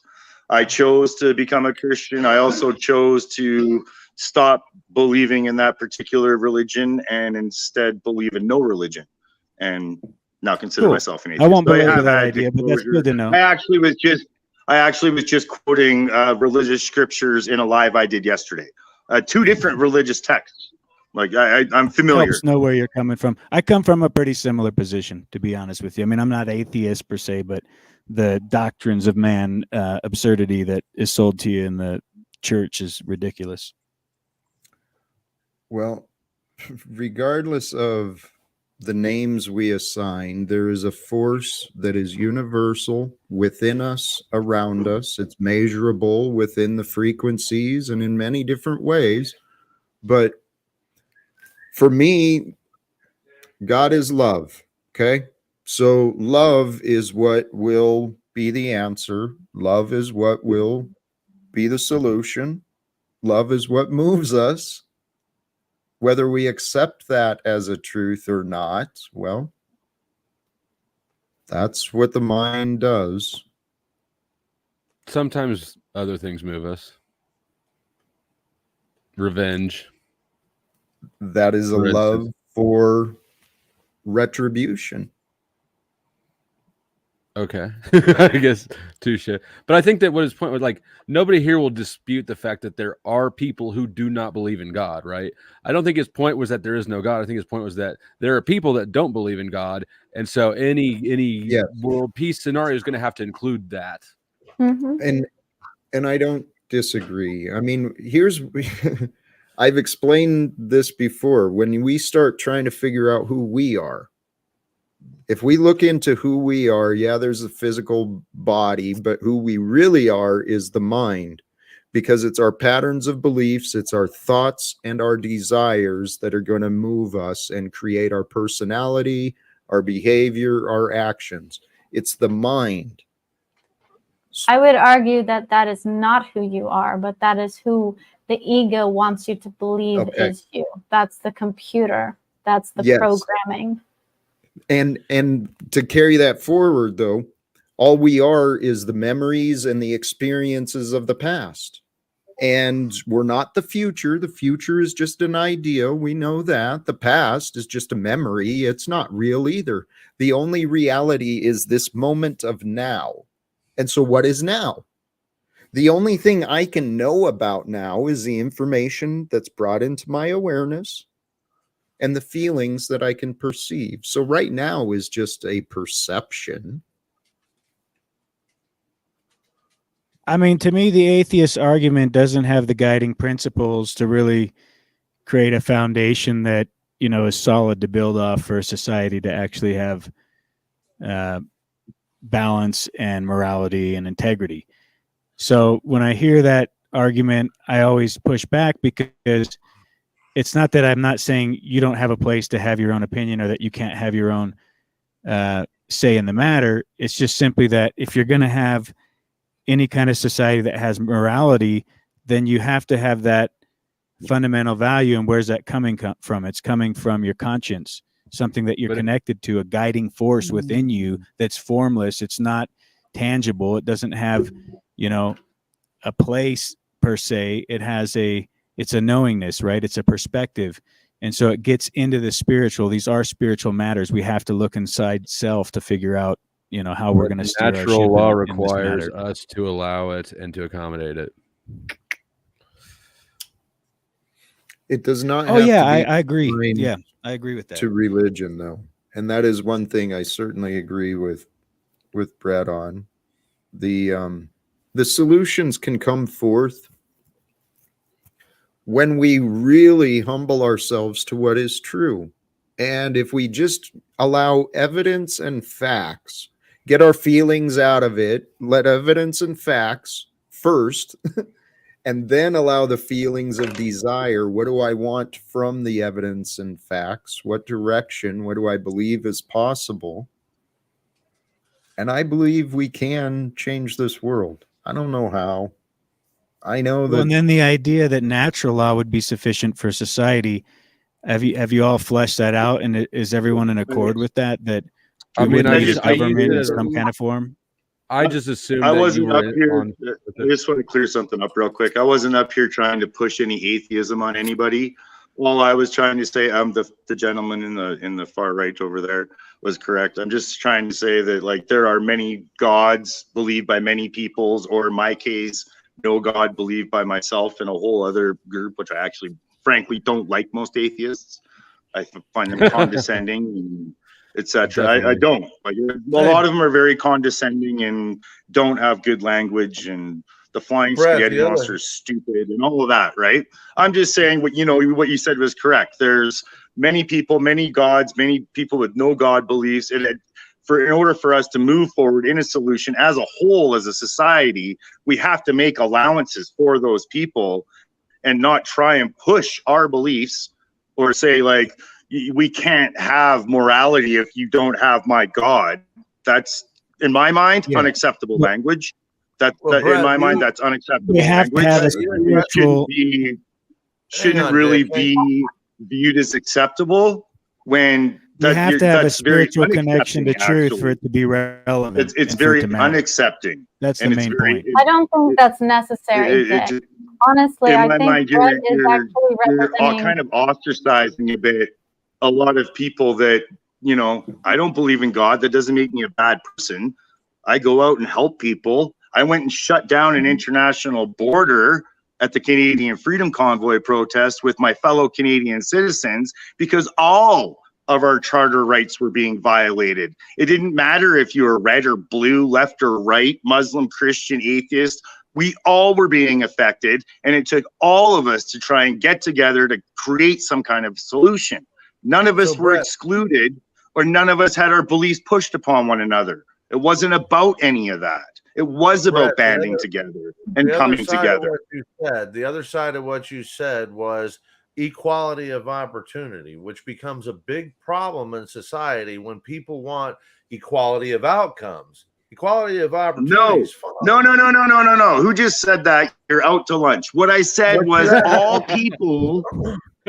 people deserve equal rights and equal opportunities. So it doesn't matter if you're black or white or yellow, or if you're a Christian or a Muslim, or if you're a male or a female, or if you're 20 or 50. Everybody deserves equal rights.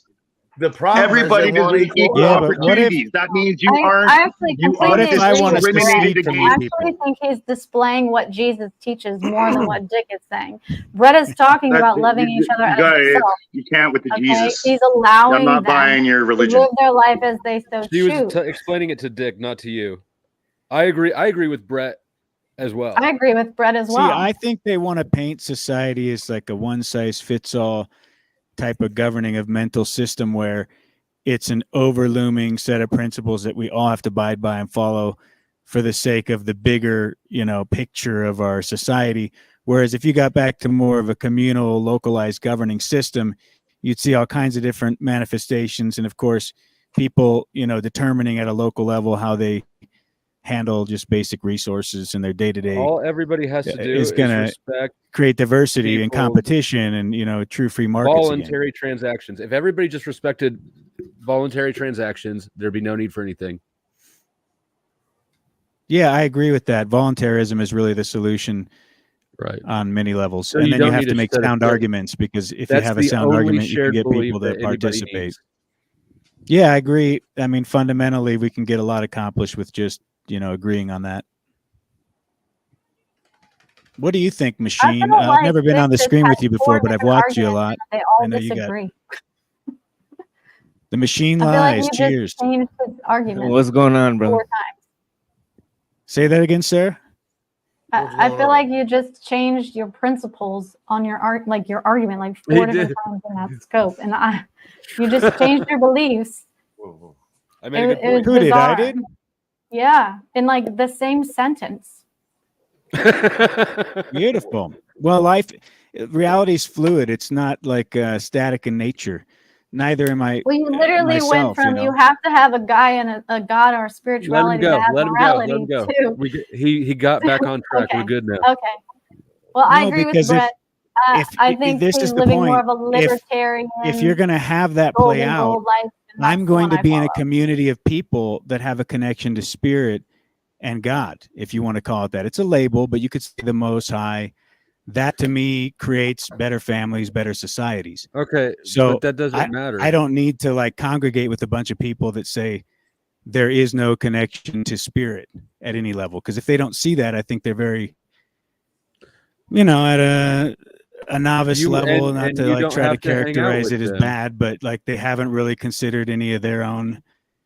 You're definitely looking. That's definitely condescending. Do you not recognize that you already congregate with people that don't have that kind of spiritual belief every time you go to a grocery store or an assembly for your kid's school? You're going to be assembling with people that do not have that same spiritual belief as you do. It doesn't make them bad people. Because it's socialism. They want to create a one-size-fits-all society, paint everything the same color, make everything corporate in nature, so you have no individuality, you have no, tell you what, hey, Dick, beliefs of your own. Dick, hello, Dick. No family traditions. Nothing. Hey, Dick, hello, Dick. We've been listening to you talk for quite a while, and I appreciate your contributions. The arguments over, you know what? I'm kind of with Brett on some of the ideas. Brett, I encourage you to look at the just rejection of the idea. Okay, there's value in the religions, even though they've misled a lot of people. But regardless of that, each of us are on our own path. We can find peace within ourselves, recognize the opportunity to share, and see what else we can bring forth. I wanted to welcome Machine Lies too. Greetings to the panel. Yeah, I don't know how the discussion devolved here, but I was well earlier you guys were talking about love. So I wanted to speak on that, you know, but right now, I think I missed the topic. Is there any topic at play right now? You know, finding peace. Well, do you have to have a spiritual connection to truth? Different. Yeah. That's what Dick turned it into. You know, Brett has came any up kind here of to talk moral about compass. having a different perspective and allowing everyone to have their own beliefs. Yes, and I think you mentioned something like that too, Sarah, in terms of not in unconditional love. You said there's no expectations. You know, I said you said because you tie people down to an expectation, and then that removes their free will.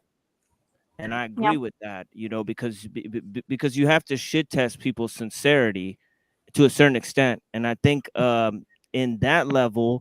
I think that, you know, there's also tough love. You know, there's unconditional love, but there's also tough love, you know, and I think of that because people don't really understand love on the level of, because that's a very like unconditional love. Yes, you know, but ultimately free will is a question, you know, it's not an answer to anything, you know, and so, you know, love has to be, you know, critical in a sense. And I think that that comes in the manly sort of love, because I want to speak on a manly sort of love having to do with like trust and loyalty, you know, and you know, that being involved too, you know, with the honor, you know. And I think that wisdom seeks a beauty beyond relations, you know, you know, just as faith is a higher sense of love, as Flow State said earlier. You know, I like what he said, you know, that faith is, that there's love and there's faith, and I think that faith overshadows love in a sense, you know, as wisdom is to beauty, you know, so is faith to love, you know, totally eclipsing it. But yeah, you know, it's my general thoughts, you know. Not just having the different views and opinions and beliefs, but also for our fellow humans and fellow citizens to respect them. And that, you know, me as an atheist isn't going to condemn you or persecute you as a Christian, and we don't practice that kind of discrimination. That's kind of what I was alluding to with equal rights and equal opportunities. You have a right to be a Christian and practice your beliefs, not be discriminated against for it. Same as that person that's a Muslim, same as me as an atheist. We all deserve in our society equal rights and equal opportunities to have, you know, pursue careers, to practice those beliefs, etc. And we all should be respecting of those other viewpoints, beliefs, etc. And just give each other those equal rights and opportunities. And then maybe we could get along having that basic common respect to start to communicate, to find the better solutions. I would tend to agree with you. Go beyond the blue, red, left, right, all that. Yeah, I would tend to agree with you, but the type of design you're outlining presumes a secular government, because in order to allow, well, Christianity, God gave everyone free will. It aligns with Christianity as well. Mm-hmm. Well, free will is not exactly freedom of religion. Sure it is. No, well, you'd have to ask the Christians that for 1,500 years. I know. Christians don't align with their own belief in many, many ways. I assume it aligns with all. I assume that all religions give people free will. Just hear me out. Just hear me out. If you have all of the traditions, if you have all the traditions in the world, you know, in a sense, if they all merge into one, then then people can't really practice their own faith. You know, but in a sense, if we allow people to build communities and then we respect those communities for having their own traditions, you know, then we can live collectively, because, you know, in a sense, you're not going to change those traditions, you know, but you could allow people to foster their own traditions. You know, but if we try to merge all the traditions together into some perennial form, then we'll actually not have any traditions. We'll actually come up with what I'm suggesting a new tradition. That was what I was suggesting, actually. Yeah. So isn't that pretty much exactly what I said? So disagreement between you and Flow State, I guess. I mean, if everybody just respects everybody else's free will to choose how they want to live, people will naturally find like minds. Right. And that's how the elite, quote unquote, have gained ownership of majority of the world resources. Free will? No, it's not. Yep. Free will, joining like minds together to misinform and deceive the masses. Okay, well, Jack, I suppose you're right. Maybe we should tell people how to live. That will be much better. Everybody will be happier. How about we start sharing what is truthful, what is helpful, what is... That's what I'm doing. Collectively, in the greater picture, I think there's room for improvement throughout humanity, throughout society, throughout each of us. There's room to grow.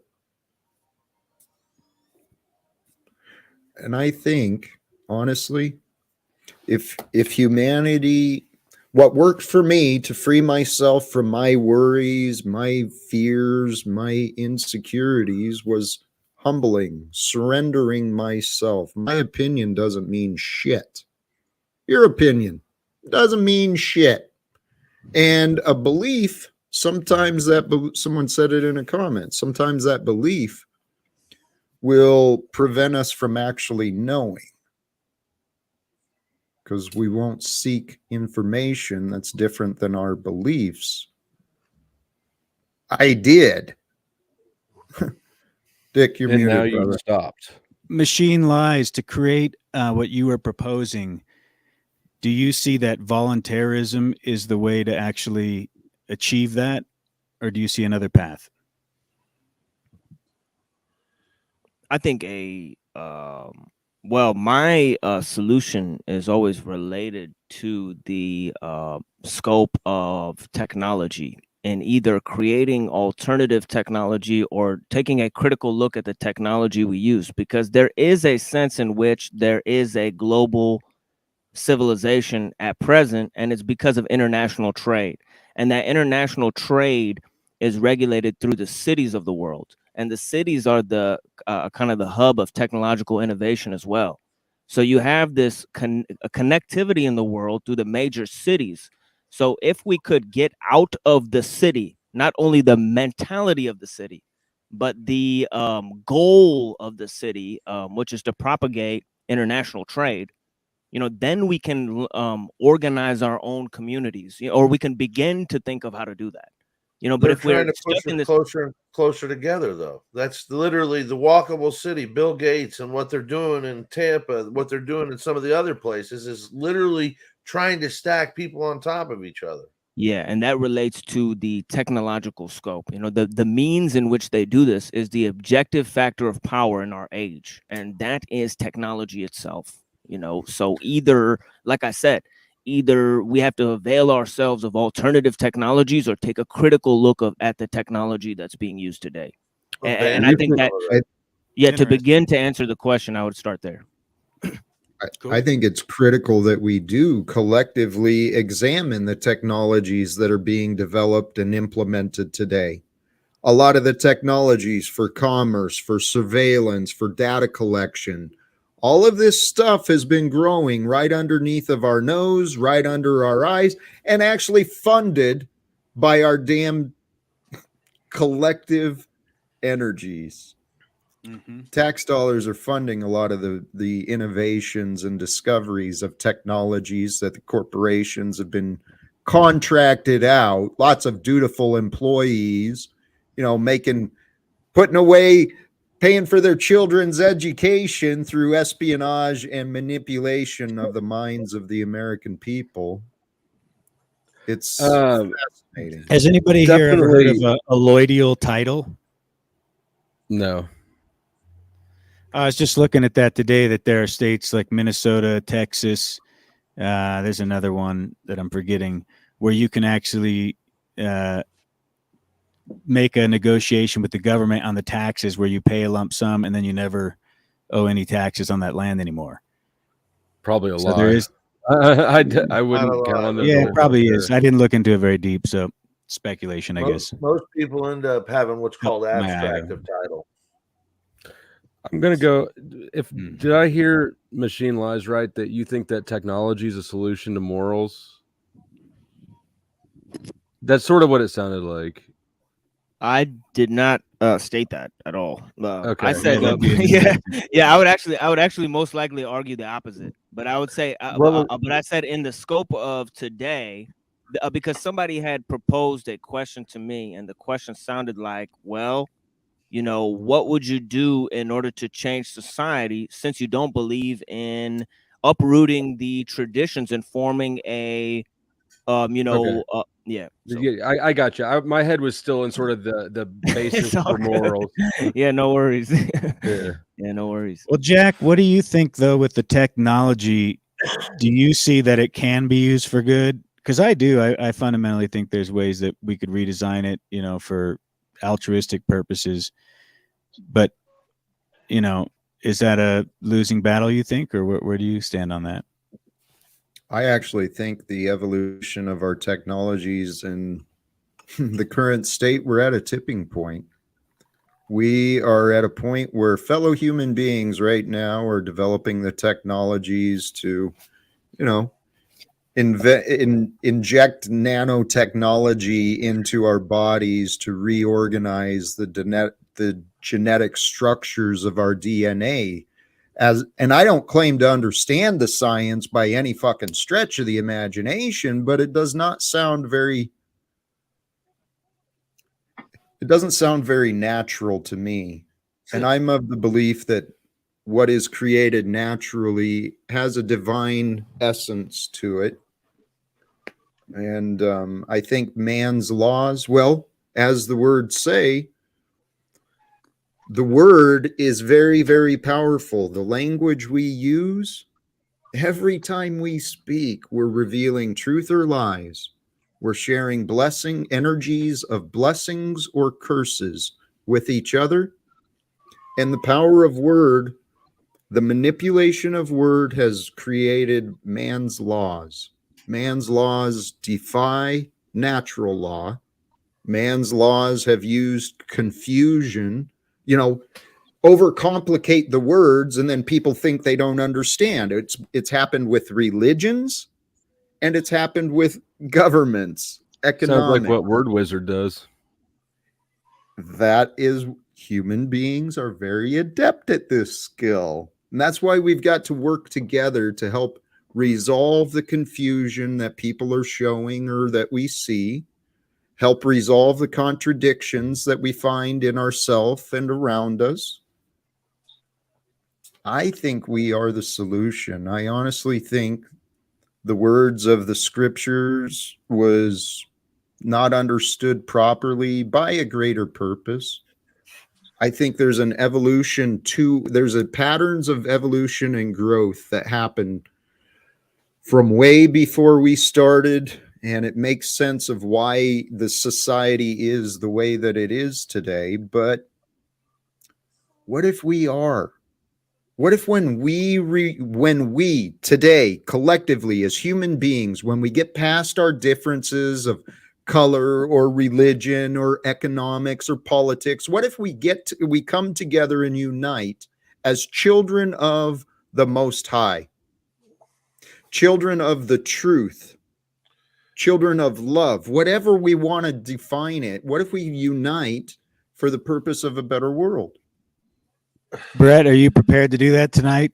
Can we get your vote? I was the one talking about that, but it has to supersede each of our individual religions and beliefs, and recognize that other people are going to have other ones, and we need to be respectful of them. I actually wanted to touch on the technology thing for a moment. Sure.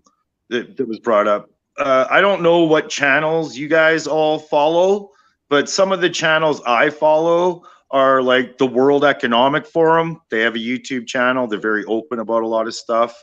United Nations has a YouTube channel I follow. They're very open about a lot of stuff. Yuval Noah Harari, second in command at the World Economic Forum, was warning and talking about the AI revolution 4 years ago. And this guy says he wants AI to write a new religion, one that makes sense. His words, not mine. That's a quote by him, right?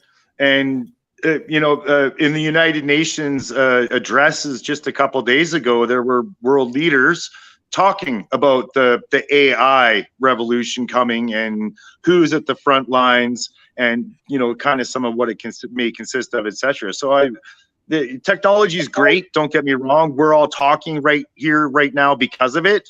So, I mean, it's not like it can't be used for good, but I think that there are and has been developmental plans for the internet, this AI that's coming, as Jack alluded to, the nanobot technology, etc. It can be, and frankly is being used for nefarious purposes.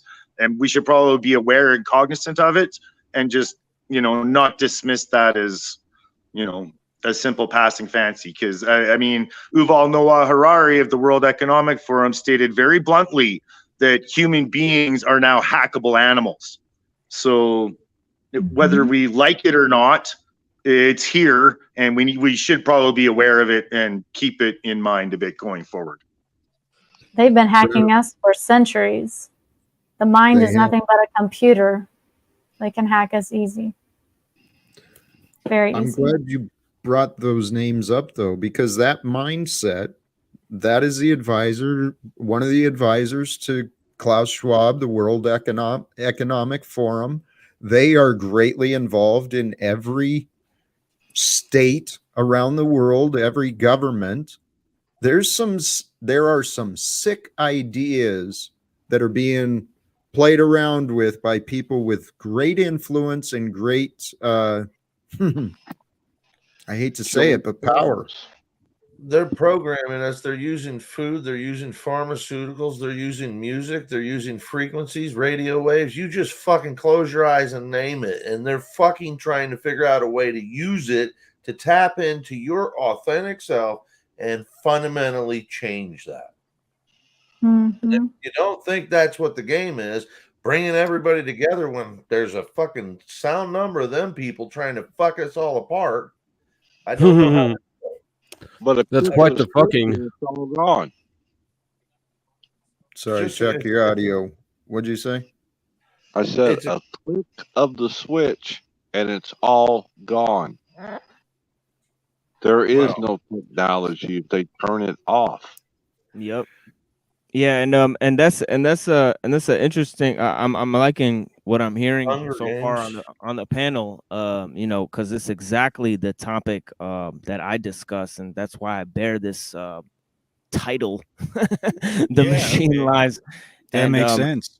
Yeah, and actually, in this book right here, you know, Cybernetics by Norbert Wiener, we discussed this book a lot on my show. And one of the subtitles of the book is actually the control and communication in the animal and the machine. So that's actually part and parcel of what they're talking about, that when they wanted to learn how to make a computer, they wanted to make a mind that's external to the mind itself. So in other words, they started to observe the human mind and they built computers as a way to reverse engineer the human mind. And this was when they began the study of cybernetics. It's not the end goal of cybernetics, in other words. So like Sarah said, they already presume that the human being is a machine. You know, so that was way before Yuval Noah Harari. Even though So the cybernetics wasn't to help the people. Like they sold them the cybernetics, like, hey, we're going to teach you about these ticks so you understand aspects of your brain chemistry and how it works so you can deal with habits. Meanwhile, they were reverse analyzing, data mining, hacking the human spirit so they could build a central intelligence, augmented intelligence version of it that we're now. They literally do dealing that with everything. Anytime we have any kind of innovation, they turn it around to use it on us. You have to be implanted with something before it can control you.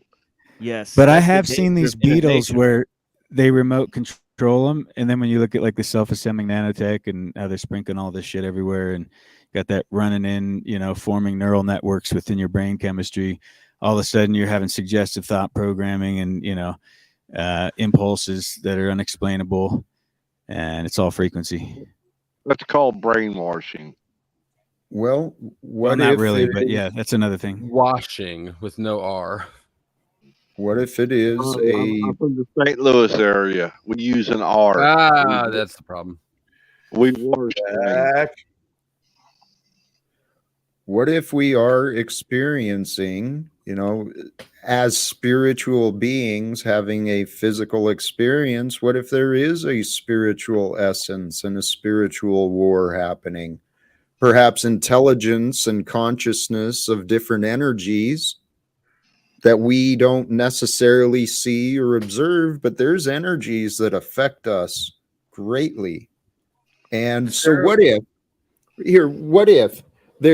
the words of the scriptures and the old ways are true? What if there is a God that wants us to seek it? And by not seeking God, what if that denial, that ignorance, that roadblock we creates an opening for dark entities? Great question, Jack. It could be said the other way around. Well, and what if some of those people who do not have an active relationship with God in their life and are under the influence of some of these dark entities, and what if they've been playing in these positions of US president, Congress, maybe even the Pope. Who knows? What if every God or every president in history, I believe, has been a Christian? What if people use God as an excuse to do whatever the fuck they want? Okay, I'm talking, that's the external appearance. And that's exactly what I'm saying. What if these people who claim to have a relationship with God are lying, and that they're really corrupted and evil, and their evil plans, evil agendas have been enabled? Why? Machine lies. I got a question for you. The other night, Scott, Sarah was talking what about. the fuck is wrong with you? Yeah, what the fuck is wrong with you? The other night, Sarah was talking about the number of people coming. Did you not hear? Is the microphone messed up? Well, your microphone is shitty, but Jack was literally right in the middle of a fucking sentence. Oh, I thought he cut out. This may be no, obviously what I was saying doesn't matter. Go back to your side conversation, Scott. No, I want to hear what you have to say. Go ahead, Jack. If I all I was going to say is machine lies. The other night, Sarah was talking about the number of different Palladians. I want to hear Jack's question answered. He asked if it's possible that you have energies that would be taking you over as a result of your lack of willingness to have a connection to spirit. I call it the agent of anything chaos. to say on that? Well, the idea is if these people are falsely representing, they're easily corrupted. It's up to each of us. Each of us have different levels of cognition, different levels of perspective and understanding, but we all have a connection to greater knowledge. Thank you. I don't know what my point was. Yeah, I know. And it was an interesting conversation that Scott just pissed in the middle of. It was flowing right with what he was talking about. No, Sarah it wasn't. said the other night. Shut up, Flo. The other night, legitimately, Sarah was talking about a number of entities that have come, some that are soulless. And I was going to ask you, Machine Lies, what do you think about that? Are we dealing with entities all around us that are soulless? That had nothing to do with the conversation.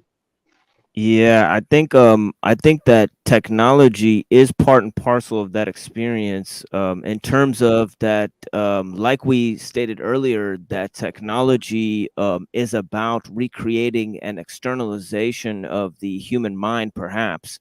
Well, there are certain spirits that exist in mental capacity, and they are I think malevolent creatures, and they can hijack mind. They can't hijack spirit, but they can hijack mind. Because technology can possibly replicate mind, but it cannot replicate spirit. So these entities may be able to capitalize on that, in terms of using the mind or the subtle mental energies as a weapon turned against the human being. So there is aspects to that. I think in Islam we believe in jinns, and the jinns actually come from the fire, and the fire actually exists within dead matter. So as if there's an energy exchange in this world, of dead matter for living spirit, and but the dead matter has a life of its own as well. Was that Scott again? It's the religion, right? The religion. That's Chuck up there fucking making all that noise. But I think that at some level it comes down to consent, right? Because if the being consented to have it take an aspect of spirit, then perhaps it could take your very conscious, your very essence. It doesn't need consent. It just needs you to not deny. Sure it does. No, I think everything comes down to consent with this fundamentally. You consent by not will. saying no.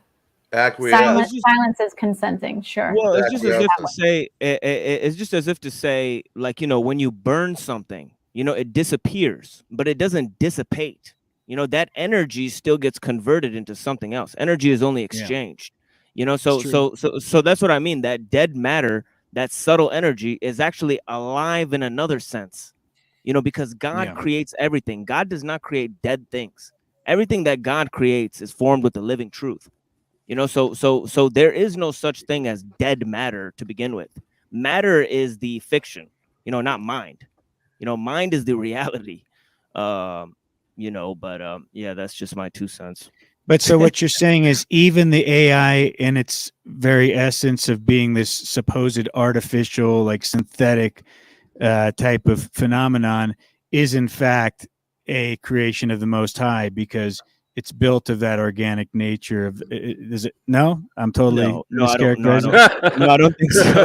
No, I don't think so. I think that nature is created by God.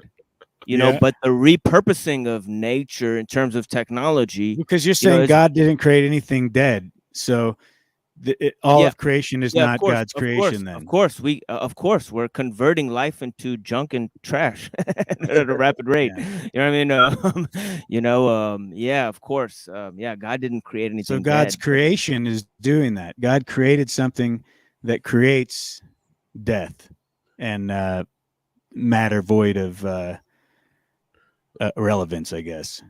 Yeah, and that is the danger. The God thing again, where it's you're that's not. It's not making allowances for other people's beliefs or non-beliefs, right? Like, it doesn't matter. The discussion gets like what you're talking about. At the end of the day, it doesn't matter when it's, especially when it's being used against us. When your beliefs are being used. Okay, I don't like most atheists. I find them condescending, essentially, etc.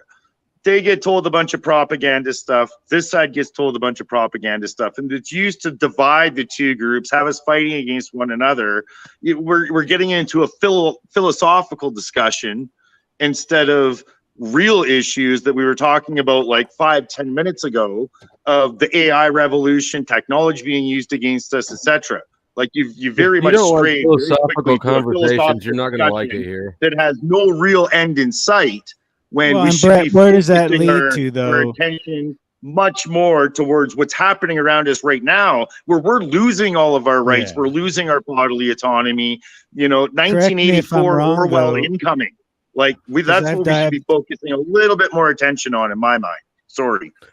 Yeah, but I sort of deep down those rabbit holes. Where it leads to is you're wearing a tinfoil hat and you've got a Faraday cage over your bed, and you disconnect your smart meter, and there's no, 5 guys and fries time. I'm not saying any of this stuff is stuff you shouldn't do, but I mean, what else other than that can you do, Brett? I have no idea what you're talking about, Dick. The first part of every conversation, I know you don't. Go do some research. Get up to speed. No, it's because the first part, 4 of us were talking at the same time, and then you went to 5 guys. I have no idea what the fuck you were talking about when you got to 5 guys. It's hobo code. We're in the metaverse here. We got to speak with some considerations. What Brett was talking about going to what's actually happening right now, I see that as symptoms of what's truly happening at the root cause, which requires him to go to the philosophical side. The spiritual is the root cause. And all the shit that's manifesting in reality is simply a symptom that we're fighting. And when all you're fighting are symptoms, you will always have shit you have to keep fighting. You have to go to the root and pull it out. The root cause is that the powers that be of our planet are freaking maniacs, and they want a 1984 Orwell society in which they control the thoughts and minds of the citizens of the planet, and why are they maniacs? Exact control over all of us. But, Brett, and it doesn't matter if you're a Christian or atheist or whatever, and we are going to lose our humanity. And you don't have to seek a religious scripture to fix that. We need to start doing things on a humanist level. The root of the problem is frequency. Then you could tune yourself. You could tune your water. You could tune your meditations, guided meditations. You could, create frequency. Jack, I'm going to go within your environment. There's all kinds of things you could do. Can't run around this spiritual God thing. It's not. Think of it as psychological. It's physics. Aren't you the one talking to me about toroidal fields earlier? Okay, well, this is on the physics, Brett, and now you don't want to have any conversation about it. That was the most useless motherfucker to join this panel since Lou Bass. It's not useless. He's like he's useless. He has his metaphysical stuff in his shadow. No, he's useless. He was right So We do I. He appreciate was you right. I white knighting know, for him, but you Sarah. are willingly go there. He's not willingly going there. Right. So he's useless because he's right, but then useless. He can't come full circle and make any use of his rightness. Yeah, he needs to He do can't shadow even work. talk about energy. He was talking about Yeah. towers beaming him and the world of technology and how it's nefarious and ultimately has a intent to do harm to us. And I'm talking about a specific solution. You recommended something. You said go to the root of it, Sarah. I wasn't I sure mean, what you were in all alluding to, but fairness, I'd like to hear that. in all fairness, everybody, like, y'all could have adjusted your word, your audience a little bit, but at the end of the day, like, if he hears the word spirit and he can't stretch his brain at all, even a little bit, to understand what's being communicated, then we got nothing for you. Which when he was talking about energies and frequencies, we align with him on that very much. So he just, like you said, he gets triggered by the word God and spirituality. Yeah, Flo's completely correct there. This is the society we're at. People find defense with words, and these words become obstacles for us to prevent understanding. Hey, one thing though, I didn't feel as aggravated by Brett. I kind of walked off there for a couple of minutes, for just a minute, but he was getting talked over, and sometimes it gets a little chaotic. The point is, I don't want this stream to have the reputation that people come on here and then get insulted for how they show. I think that he was talking I over agree people. with you. I'd encourage him to come back up. That's a if good. not now, another That's a time. good point. That's a good point, Brother Talcott. And I think that what he was saying does have relevance and import in terms of that we should deal with our ethical world before we deal with the world of metaphysics and spirituality. Because if we don't know how to treat other people, then maybe we shouldn't be worried about those bigger topics yet. That only come after years of study. And all of those types of things. But at another sense, he misses the point because he's caught in this worldview that's going to be this super technological matrix coming in the future that's based on this kind of transhumanist utopia. But the Yuval Harari side of it is only one side of the coin. The other side is the collapse side. And they preach that too. They preach a sort of archaic revival coming in the future, and that's the Brave New World side of the coin. There's a 1980 world side of a 1984 side, a side of the coin, but there's also a Brave New World side of the coin.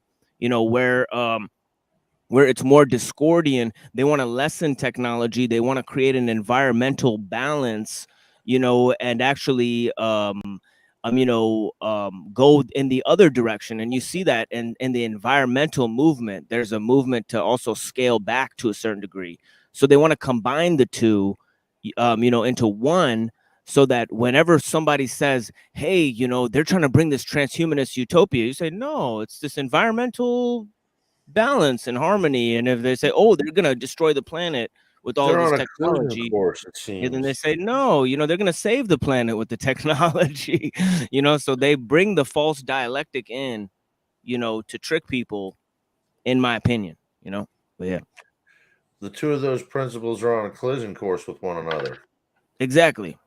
So if you can imagine a synthesis between the two, that's what they're going to use to trick people. You know what I mean? Theoretically, though, if you had a technology that was rooted in natural law and that was in that institution of voluntarism where it didn't violate anyone's personal rights and only kept the peace at that level of, stopping unnecessary harm or people violating other people's personal space, then it could be a panacea, a nirvana, right? Couldn't it be like is it possible that technology has just been perversed in that the hands that were able to get access to it had fraudulent minds, but that if we really redialed this in, tweaked it up a bit, this could be the answer to a perfect society of sorts? I mean, I don't see how it could happen in the present stage of technology. As I said before, I think it would either need alternative technology or the dismantling of the current technological society. In my opinion, I don't think that they could actually improve what we have here, or I don't see how you could take what we have now and significantly improve it. I think an improvement of what we have right now would possibly spell disaster in every area of life, or maybe a ramping up of what we have now. An acceleration of today's culture, technology. It would lead to disaster, and there's many large-scale disasters that have been predicted along those lines that they're trying to manage, and that's why they have this scale back mentality along with the growth mentality, in order to supplant that situation. Just imagine though, you see these videos where they have the robots that move like animals, and it's kind of the conditioning for society to be okay, I guess, with maybe seeing something like this out there when you're out and about. But it's multiple levels beyond that, and it's just a matter of getting societal acceptance that we need to be dependent on these things just as much as we are with GPS or now AI or whatever the next thing they say will make our lives better.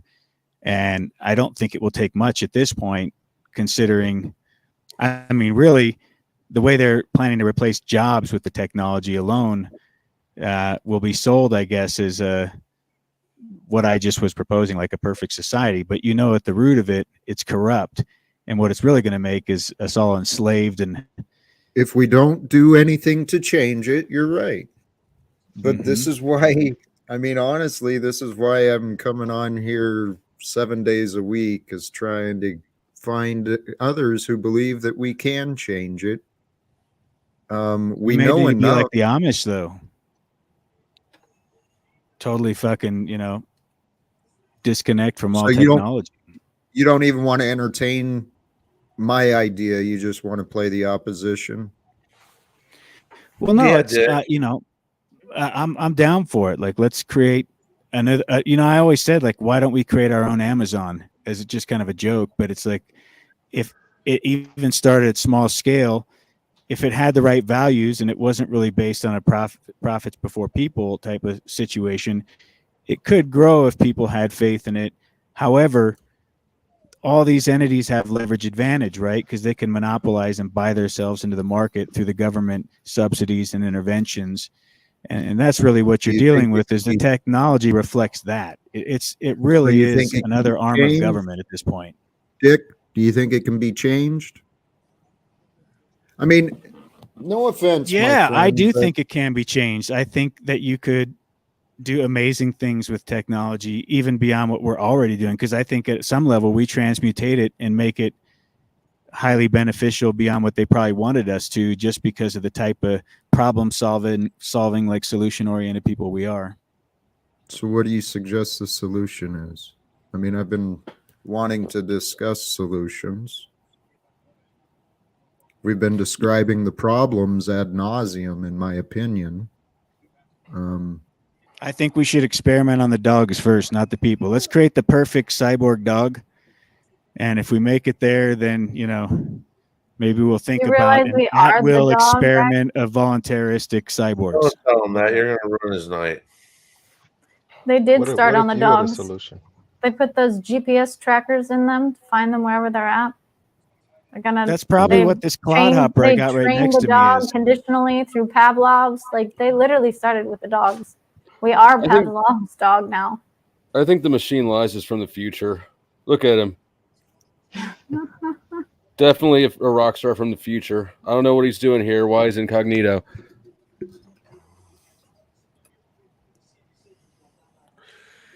The tough thing, when you were talking earlier, we're talking about the attachment to the result. People in relationships, that's a troublesome thing, because people do walk into things with an attachment to the result, and that's where it derails their whole persistence or ability to keep moving forward, because as soon as you don't see yourself getting what you want, or as soon as something doesn't go the way you perceive it should, you feel discouraged, or you feel, out of line with what you were trying to accomplish. And people around you, sometimes you start to outwardly project, well, maybe it's their fault, or maybe they did this, or maybe they did that.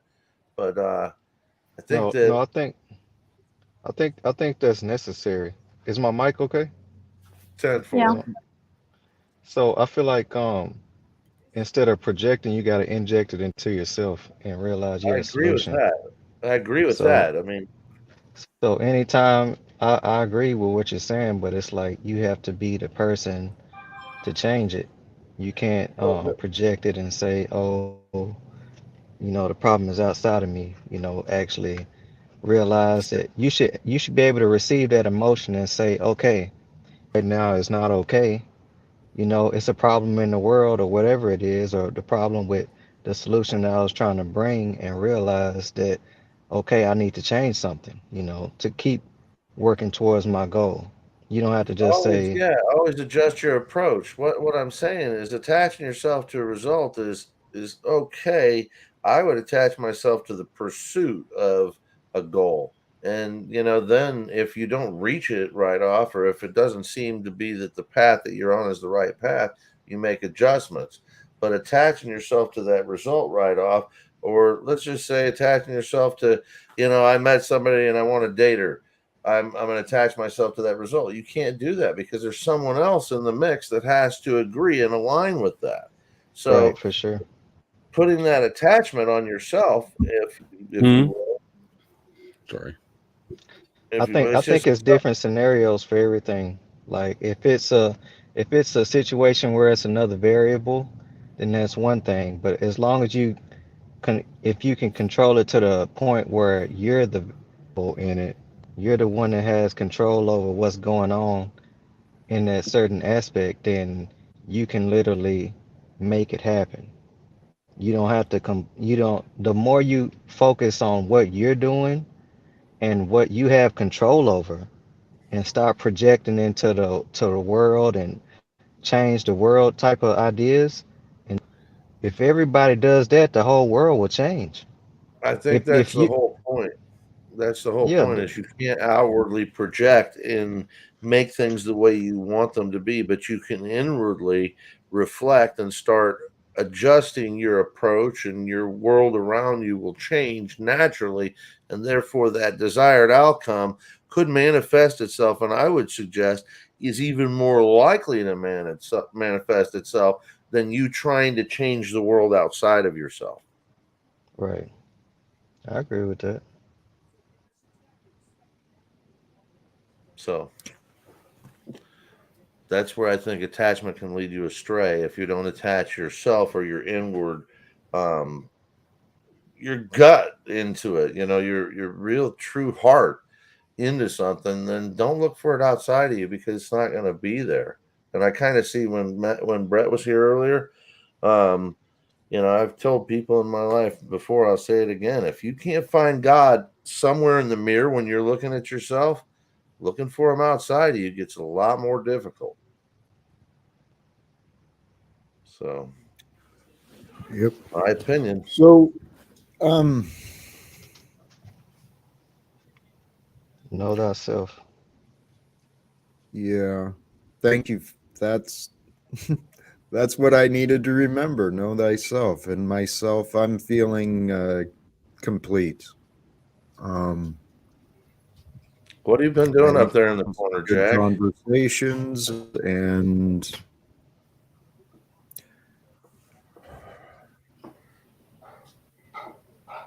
I'll try again tomorrow. So, any thoughts? I feel like you're disappointed on some level, Jack. I am. You're a part of it, Dick. Gonna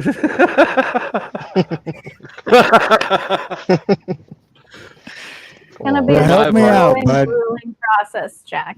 Jack, am I a Well, part Don't of let it? it stew inside of you. Get it out before I leave so you can sleep soundly and say, I really fucking gave it to that motherfucker. I steered him straight. Well, if I explain what I see, it sounds egoic, and maybe I need to go within and question why I'm seeing what I'm seeing, because we see what we want to see, right? Out of what's revealed, we see what we want. What we believe is what's shown to us.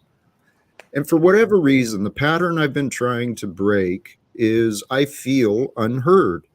I feel unseen. I feel ignored. And I know there's evidence that says I'm not, but I open the panel and share my thoughts. I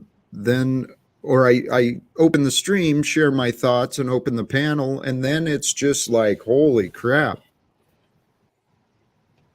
Jack doesn't matter. It's just a place for people to come up and talk, hang out. Doesn't matter what the purpose is. It's a place to hang out and talk. And I understand that. I keep hoping for more. I honestly do. The reason I come on here, I believe if we unite the right people with the right ideas, we can, regardless of what the rest of the world is doing, we might be able to confront some of the unacceptable corruption and misinformation, manipulation that's happening publicly. I mean, I know you guys aren't in positions of resource and, positions within the system to really throw some help that way, but everyone knows someone. Any viewer on any given day, if they get the idea and they say, I wonder if so-and-so might want to help and believe that a world without secrets is a better way to go. Because without secrets, it's the only thing that makes sense. Lies create confusion. The confusion spreads fear. We've got a world that's clearly populated, controlled by fear. And love, regardless of religion, love is the answer. Yeah. I agree Cool, Jack. that we need to get rid of political secrets and corporate secrets, but that is going to come with a lot of anger and hatred initially. People are going to have to deal with their new reality when things are revealed. And that is going to come with loads of chaos and destruction before we get to I love everyone state. Yep. Yeah. The personal secrets is their own prerogative, and they can disclose their personal self to who they want, when they want. They are not obligated whatsoever to do that. You can ask them a question, and they can always choose to decline. That is their choice. But in reality, there are actually no secrets, as every thought, action, word, and vibration you put out into the world, it is being recorded. They have it. It is captured. So whether or not you're telling your buddies or your wife or your enemies, there literally is no secret. It's just might be a secret to you. I mean, theoretically, right? Yeah. So that might just be completely false. Well, Five Eyes isn't. I don't know. I feel like full you can believe disclosure that can be a problem. And yeah, I'm all for secrets. It comes with free will. If you want to keep a secret, you get to keep a secret. I don't value free will over Jack's agenda. I don't value Jack's agenda over free will. But you claim to resonate with natural law, correct? Do no harm. Do no harm. If you have knowledge available, deny that knowledge at the detriment of another. You are stealing their... If you ask me a question and I don't want to give you the information, I have the right to not give you the information. How do you resolve that situation except through force? Well, this is just the key, is that I believe humanity should show a respect for what is true. should show a deference and a respect for other human beings. Now, if that person is asking questions that have, it's got no relevance, obvious no relevance to them, sure, they don't have any right to know. But if someone's asking questions that is related to their life journey, That's a subjective judgment. right. So God is the one who determines what knowledge is and is not available. I don't play God. And God I gave us share. free will to say no, Yep. to keep And- secrets. Yep. Just like Lucifer, and we can fall. We have free will. We can be evil motherfuckers if we want. Doesn't make it right. It's more right to let somebody be an evil motherfucker than it is to just decide that you're gonna make sure that nobody is an evil motherfucker.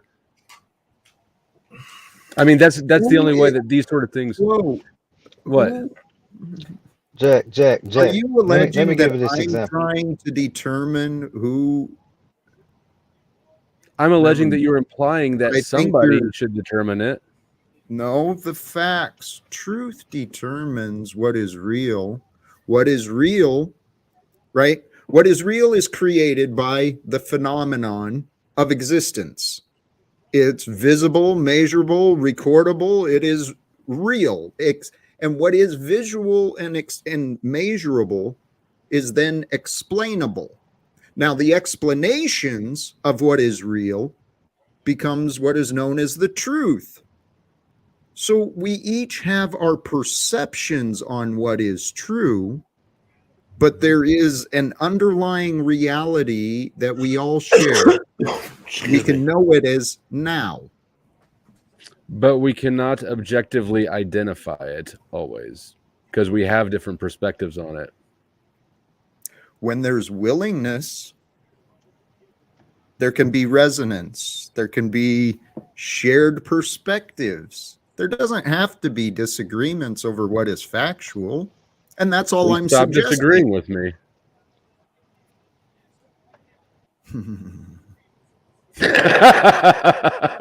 Get him, Jack. Get him, Jack. Guys, I'm short for this life. Well, this is the path I live. Hey, People project their Hey, Jack. behaviors onto This- me this- and accuse No, me it of goes not both ways, understanding Jack. what it is I'm saying, but I know what I'm saying. was that not was my response not accurate? I mean, or not relevant? It's If I misunderstand you, I want to know if I misunderstand you, but I think it was a relevant response. well, you place the responsibility of the disagreements entirely onto me. And Well, you're the one who's claiming that we should stop disagreeing. I'd welcome the opportunity should anyone want to try. I'm happy to explain the things I say from multiple perspectives. I understand some of the conclusions may be hard to believe without a solid foundation of all the things Well, that there's were considered my, to get there. My objection is philosophical. How can you claim you desire to stop disagreeing and then disagree with somebody in the same breath without undermining your own premise? What's your secret, Jack? Well, I guess you caught me. I don't know how to answer It's not a question. gotcha. It's not a Well, gotcha. you're narrowing what has happened to present this that I'm a contradiction because I say I don't want disagreements and then I stand for what I believe is true. So you're right. I guess I'm a hypocrite. That's not what I said, Jack. That's not what I said. What conclusion? What is the intention of your arguments? I mean, you're That if blaming you want me for the disagreements. If but you want people to agree with you, maybe you should refine your message. Or what? Yeah. Hey, Okay. hey, Any I other can't lie. unhelpful advice? I think I am ready to shut down. I got some unhelpful advice. So I think no, I'm being honest. I feel like it can be a reason to not have full disclosure, like you're speaking of. I feel like the current system that we already have, we have Google. Anybody that wants to know anything can figure out whatever it Hey, is that J they Hub, want you're to know. right. Everything is great. The answers are there. There's no problems, are there? I guess it's like you want it to be taught in schools or something. I guess let me give you a short example. The stuff that I learned on Bang Bus when I was 14, should I teach that to my daughters? The things that I learned on Bang Bus? What is Bang Bus? It's Wait, It's Oh, it's come wait. good on that now. you don't know. You should Google it. But no, don't Google it. But it's everything that I know shouldn't be disclosed to everybody Okay. that I know. Okay. That's a So fact. and I So Yeah, what and, is could and, you and give me that the thing URL? I've been getting kind of bored and I'd like something interesting to spice it up a little bit. What was that now? I got my pencil ready. No, but I guess what I'm saying, everything the people that want to know can. I don't know anybody out here that's really searching for information that hasn't found it. In my experience, the people that really want to know stuff, they're not still searching and trying to figure it out. And it's like, oh, woe is me, nobody's helping me out. Everybody, even the homeless people, got an Obama phone, and they can Google whatever it is that they want to know. what is your So it's point? no, it's like you feel like it's a big secret out here that nobody's disclosing. That That's a false the reason that the representation world of is what what it I'm is because saying, it's people. J Hub. It's a false representation of what I'm saying. Okay. The So representation I got was that it's information out here that nobody's able to understand, and it's a bunch of secrets out here that nobody has been exposed I to, didn't say nobody. I didn't say that at all. or that they aren't accessible to everyone. I'll say that whatever anybody wants to know is not accessible to everyone. I don't think that that's true. Okay. Congratulations. You found a disagreement. You win. Jack, you're taking that bad, man. Flo said, Am I? uh, hold on. Well, let me Why are you let me criticizing explain. him, Joe? Wait, I'm going back.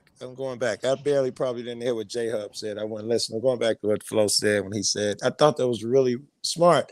And Jack was like, okay, that was witty, motherfucker. Fuck you. Damn near. But I thought that shit was dope. You wanna end wars and disagreements. And what happens when the other guy says no? What do you do?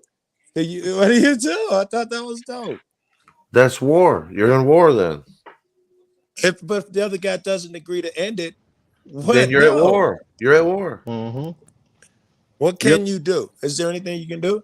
Defend your Should you fucking do self. anything? Woo! What do you Well, gotta do? what does the Bible say? What Turn does the the other Bible cheek. say about when we've Okay. got disagreements with one Turn the another? other cheek. There are What lots do of we different know places. Yes, a actually lots of difference. Bring talks them in front of No, the about? elders, it turn the was other no, cheek. it was It's the a lot of What context shit. of I'm that. referring to is Yeah. that it says, go get a witness. Yeah, that Get was the first another one I said. Yeah. brother where two or more are gathered. Their God is. Okay, what is God? God is the truth. God is love. So where two or more are gathered with the intentions to know, with Yeah. the intentions to resolve disagreements, Yeah. disagreements can be resolved. I'm not so sure that happens, and it only happens in certain times, area, and places. I'll give you an agreement. I'll give you an example. I have a complaint against you, Jack. We'll use the most common one. You can't take criticism. We'll take it in front of a few witnesses. 10 motherfuckers agree with me. You'll call us all a piece of shit and put us in the basement. Bringing this in front of witnesses don't always work. Are you just here to offer Let, disagreement, Joe? how about let's I thought, consider didn't we say the offer maybe final intentions? word If of all you're disagreement? trying I to thought I heard do, that when I came up. Oh, maybe I'm wrong. I thought I heard any other final words of disagreement. I'm crazy. I'm just messing with you, Joe. All right. I did hear that, right? Everybody was giving words of disagreement. I'm not jumping up here on a limb, right? Did I hear that correctly? You're good. I was just messing with you. All right. Okay. All right. All right. All right. I'm ready to Damn. wrap, guys. Yeah, me feeling bad. We can find disagreements for everything. We can imagine reasons why we can't get along, or I actually hold the belief we can try. How about we try and communicate with these people first before, let them make the excuses of why they don't want to listen, and then we'll cross that bridge of what do you do Well, when we don't have to reason and be. logic doesn't work. We don't have to be children. We know we'll cross some people who reason and logic won't work. Well, you get ahead of it. And Oh correct yeah, this I shit do it every beforehand. fucking day, Joe. You guys So, show me that yes. every Don't be day. rude. Oh, don't be rude. Don't be selfish. You get ahead of it. When you know they're gonna act like that, you get ahead of it and you have a plan ready. You don't sit around and wait for it to occur, then say, then we'll think about it. That's not logical. Hey, that's a good reminder. It's time to shut down. All right, you catch busy. Glad I roll caught out my game plan and insist on order and cooperation like I'd intended. I thought I'd play loosely, and It's been pretty good, Jack. it has. It's been an improvement. I think everything is growing. Except for flow state. I just caught the last minutes. I'm sorry. Machine Lies came in right about that time. Sarah killed I don't know what I missed before that, but I was like, I need to get my headphones. These niggas killing. What show did y'all see? No, this was a great panel, a great conversation today. I saw somebody say it was one of the best one yet or something. He's all depressed and shit. Y'all was killing. Yes, That and shit. That shit Machine Lies said about the fucking fire being in even the dead shit. Y'all didn't stop and talk about that shit. Oh, y'all smooth. Oh man, it was good. Thank you. Had amazing conversations today, and I do genuinely thank all of you for your participation, co-creating the panel and the stream.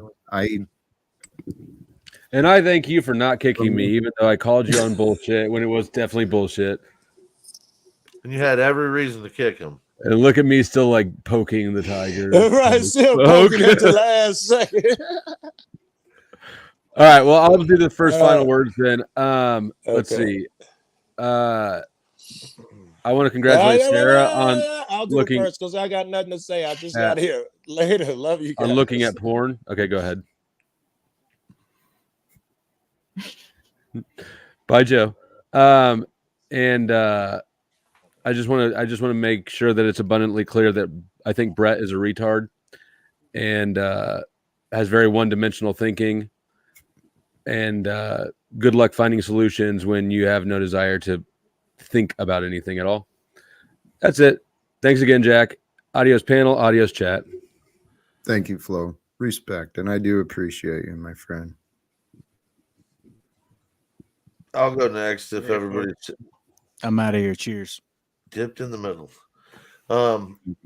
Jack, good stream. I think that I know you have ideas, and I know you have things that you want to interject, and each of us is kind of in that same position. It is your panel, and if I made one suggestion, if there was someone you wanted to address, you could always drop a couple people, pull that person aside, and take charge in that manner. Remind everybody that you put them to the back. You're going to bring them back, but just say, listen, I want to, while I have this thought, move in this direction, because you do have this as your broadcast. It is your house. This is everybody else joining in. You don't have to let them rearrange the furniture. Thank you, Scott. Absolutely. Have a good evening, everyone. You too. Well, Jack, we always have good conversation. There's never really J-Hub, any silence. we can't hear you, by the way. I just want to say, yeah. Sorry. Please continue, Sarah. Yeah, sorry about that. Yeah. Oh, was he talking? If he was, I certainly didn't hear. Yeah, I thought he was talking about but anyways. Okay. All right. Well, Jack, I love you. I'll see you tomorrow. Peace. Bye, everyone. Thank you, my friend. A pleasure. Machine Lies, thank you, my brother. You have a gift of articulation. I enjoy listening to your wisdom as well as many of the viewers, I think. So thank you. Thanks for stopping by again. Yeah, for sure. For sure. Yep. Parting wisdom? Oh, of course. I guess before Brett came into the conversation, there was just that point about that Dick made about creating something that creates, and I think that I think that everything is God's creation, but the special act of creating something that creates, that's reserved for our technology, because large scale systems do have creative aspects to them. They influence individual actors within those systems, and we can control knowledge, but we can't control technique. Once somebody makes a how-to guide for something, anybody can use it. So the danger is in just letting information sit there, as information, without letting the ethical or the human spirit or the consciousness guide that technique, behind it. But yeah, thank you for having me, everyone. And I appreciate everyone. And thank you to Jack and his panel, and blessings to Jack for hosting a unique and interesting panel. And in terms of interpersonal psychology, in which I believe that Jack is one of the greatest teachers today. Thank you, guys. Respect. Holy cows. Kind words. Thank you, my brother.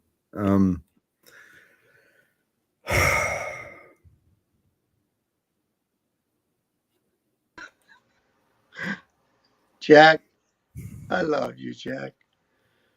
I love you too, Lou. I can't quit you, Jack. You can. Tommy? You have any more Joe Fools or Lou Basses you'd like to bring up in front of me? Like, have I been out this whole show over a not thing? Yeah. Well, and the thing I really wanted to come up and say is, when we talk about the alleged immediate deletion of oneself being illegal, but it's legal to smoke yourself with cigarettes to that deletion, that's my comparison between Flow State and Brett. They are the same person. They are this non-believing, cynical questioning of religion, and they ain't got answers on their own. okay.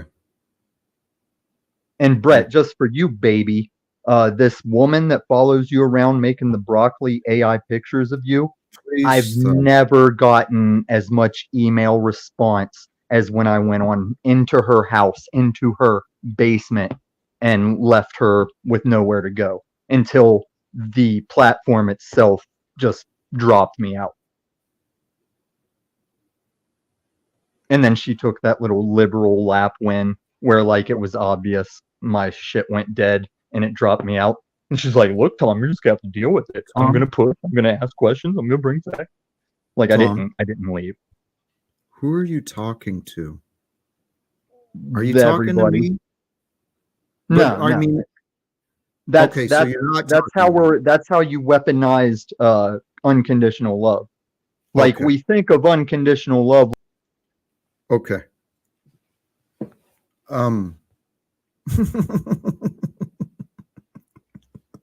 Praise God. Seriously, brothers and sisters, praise God.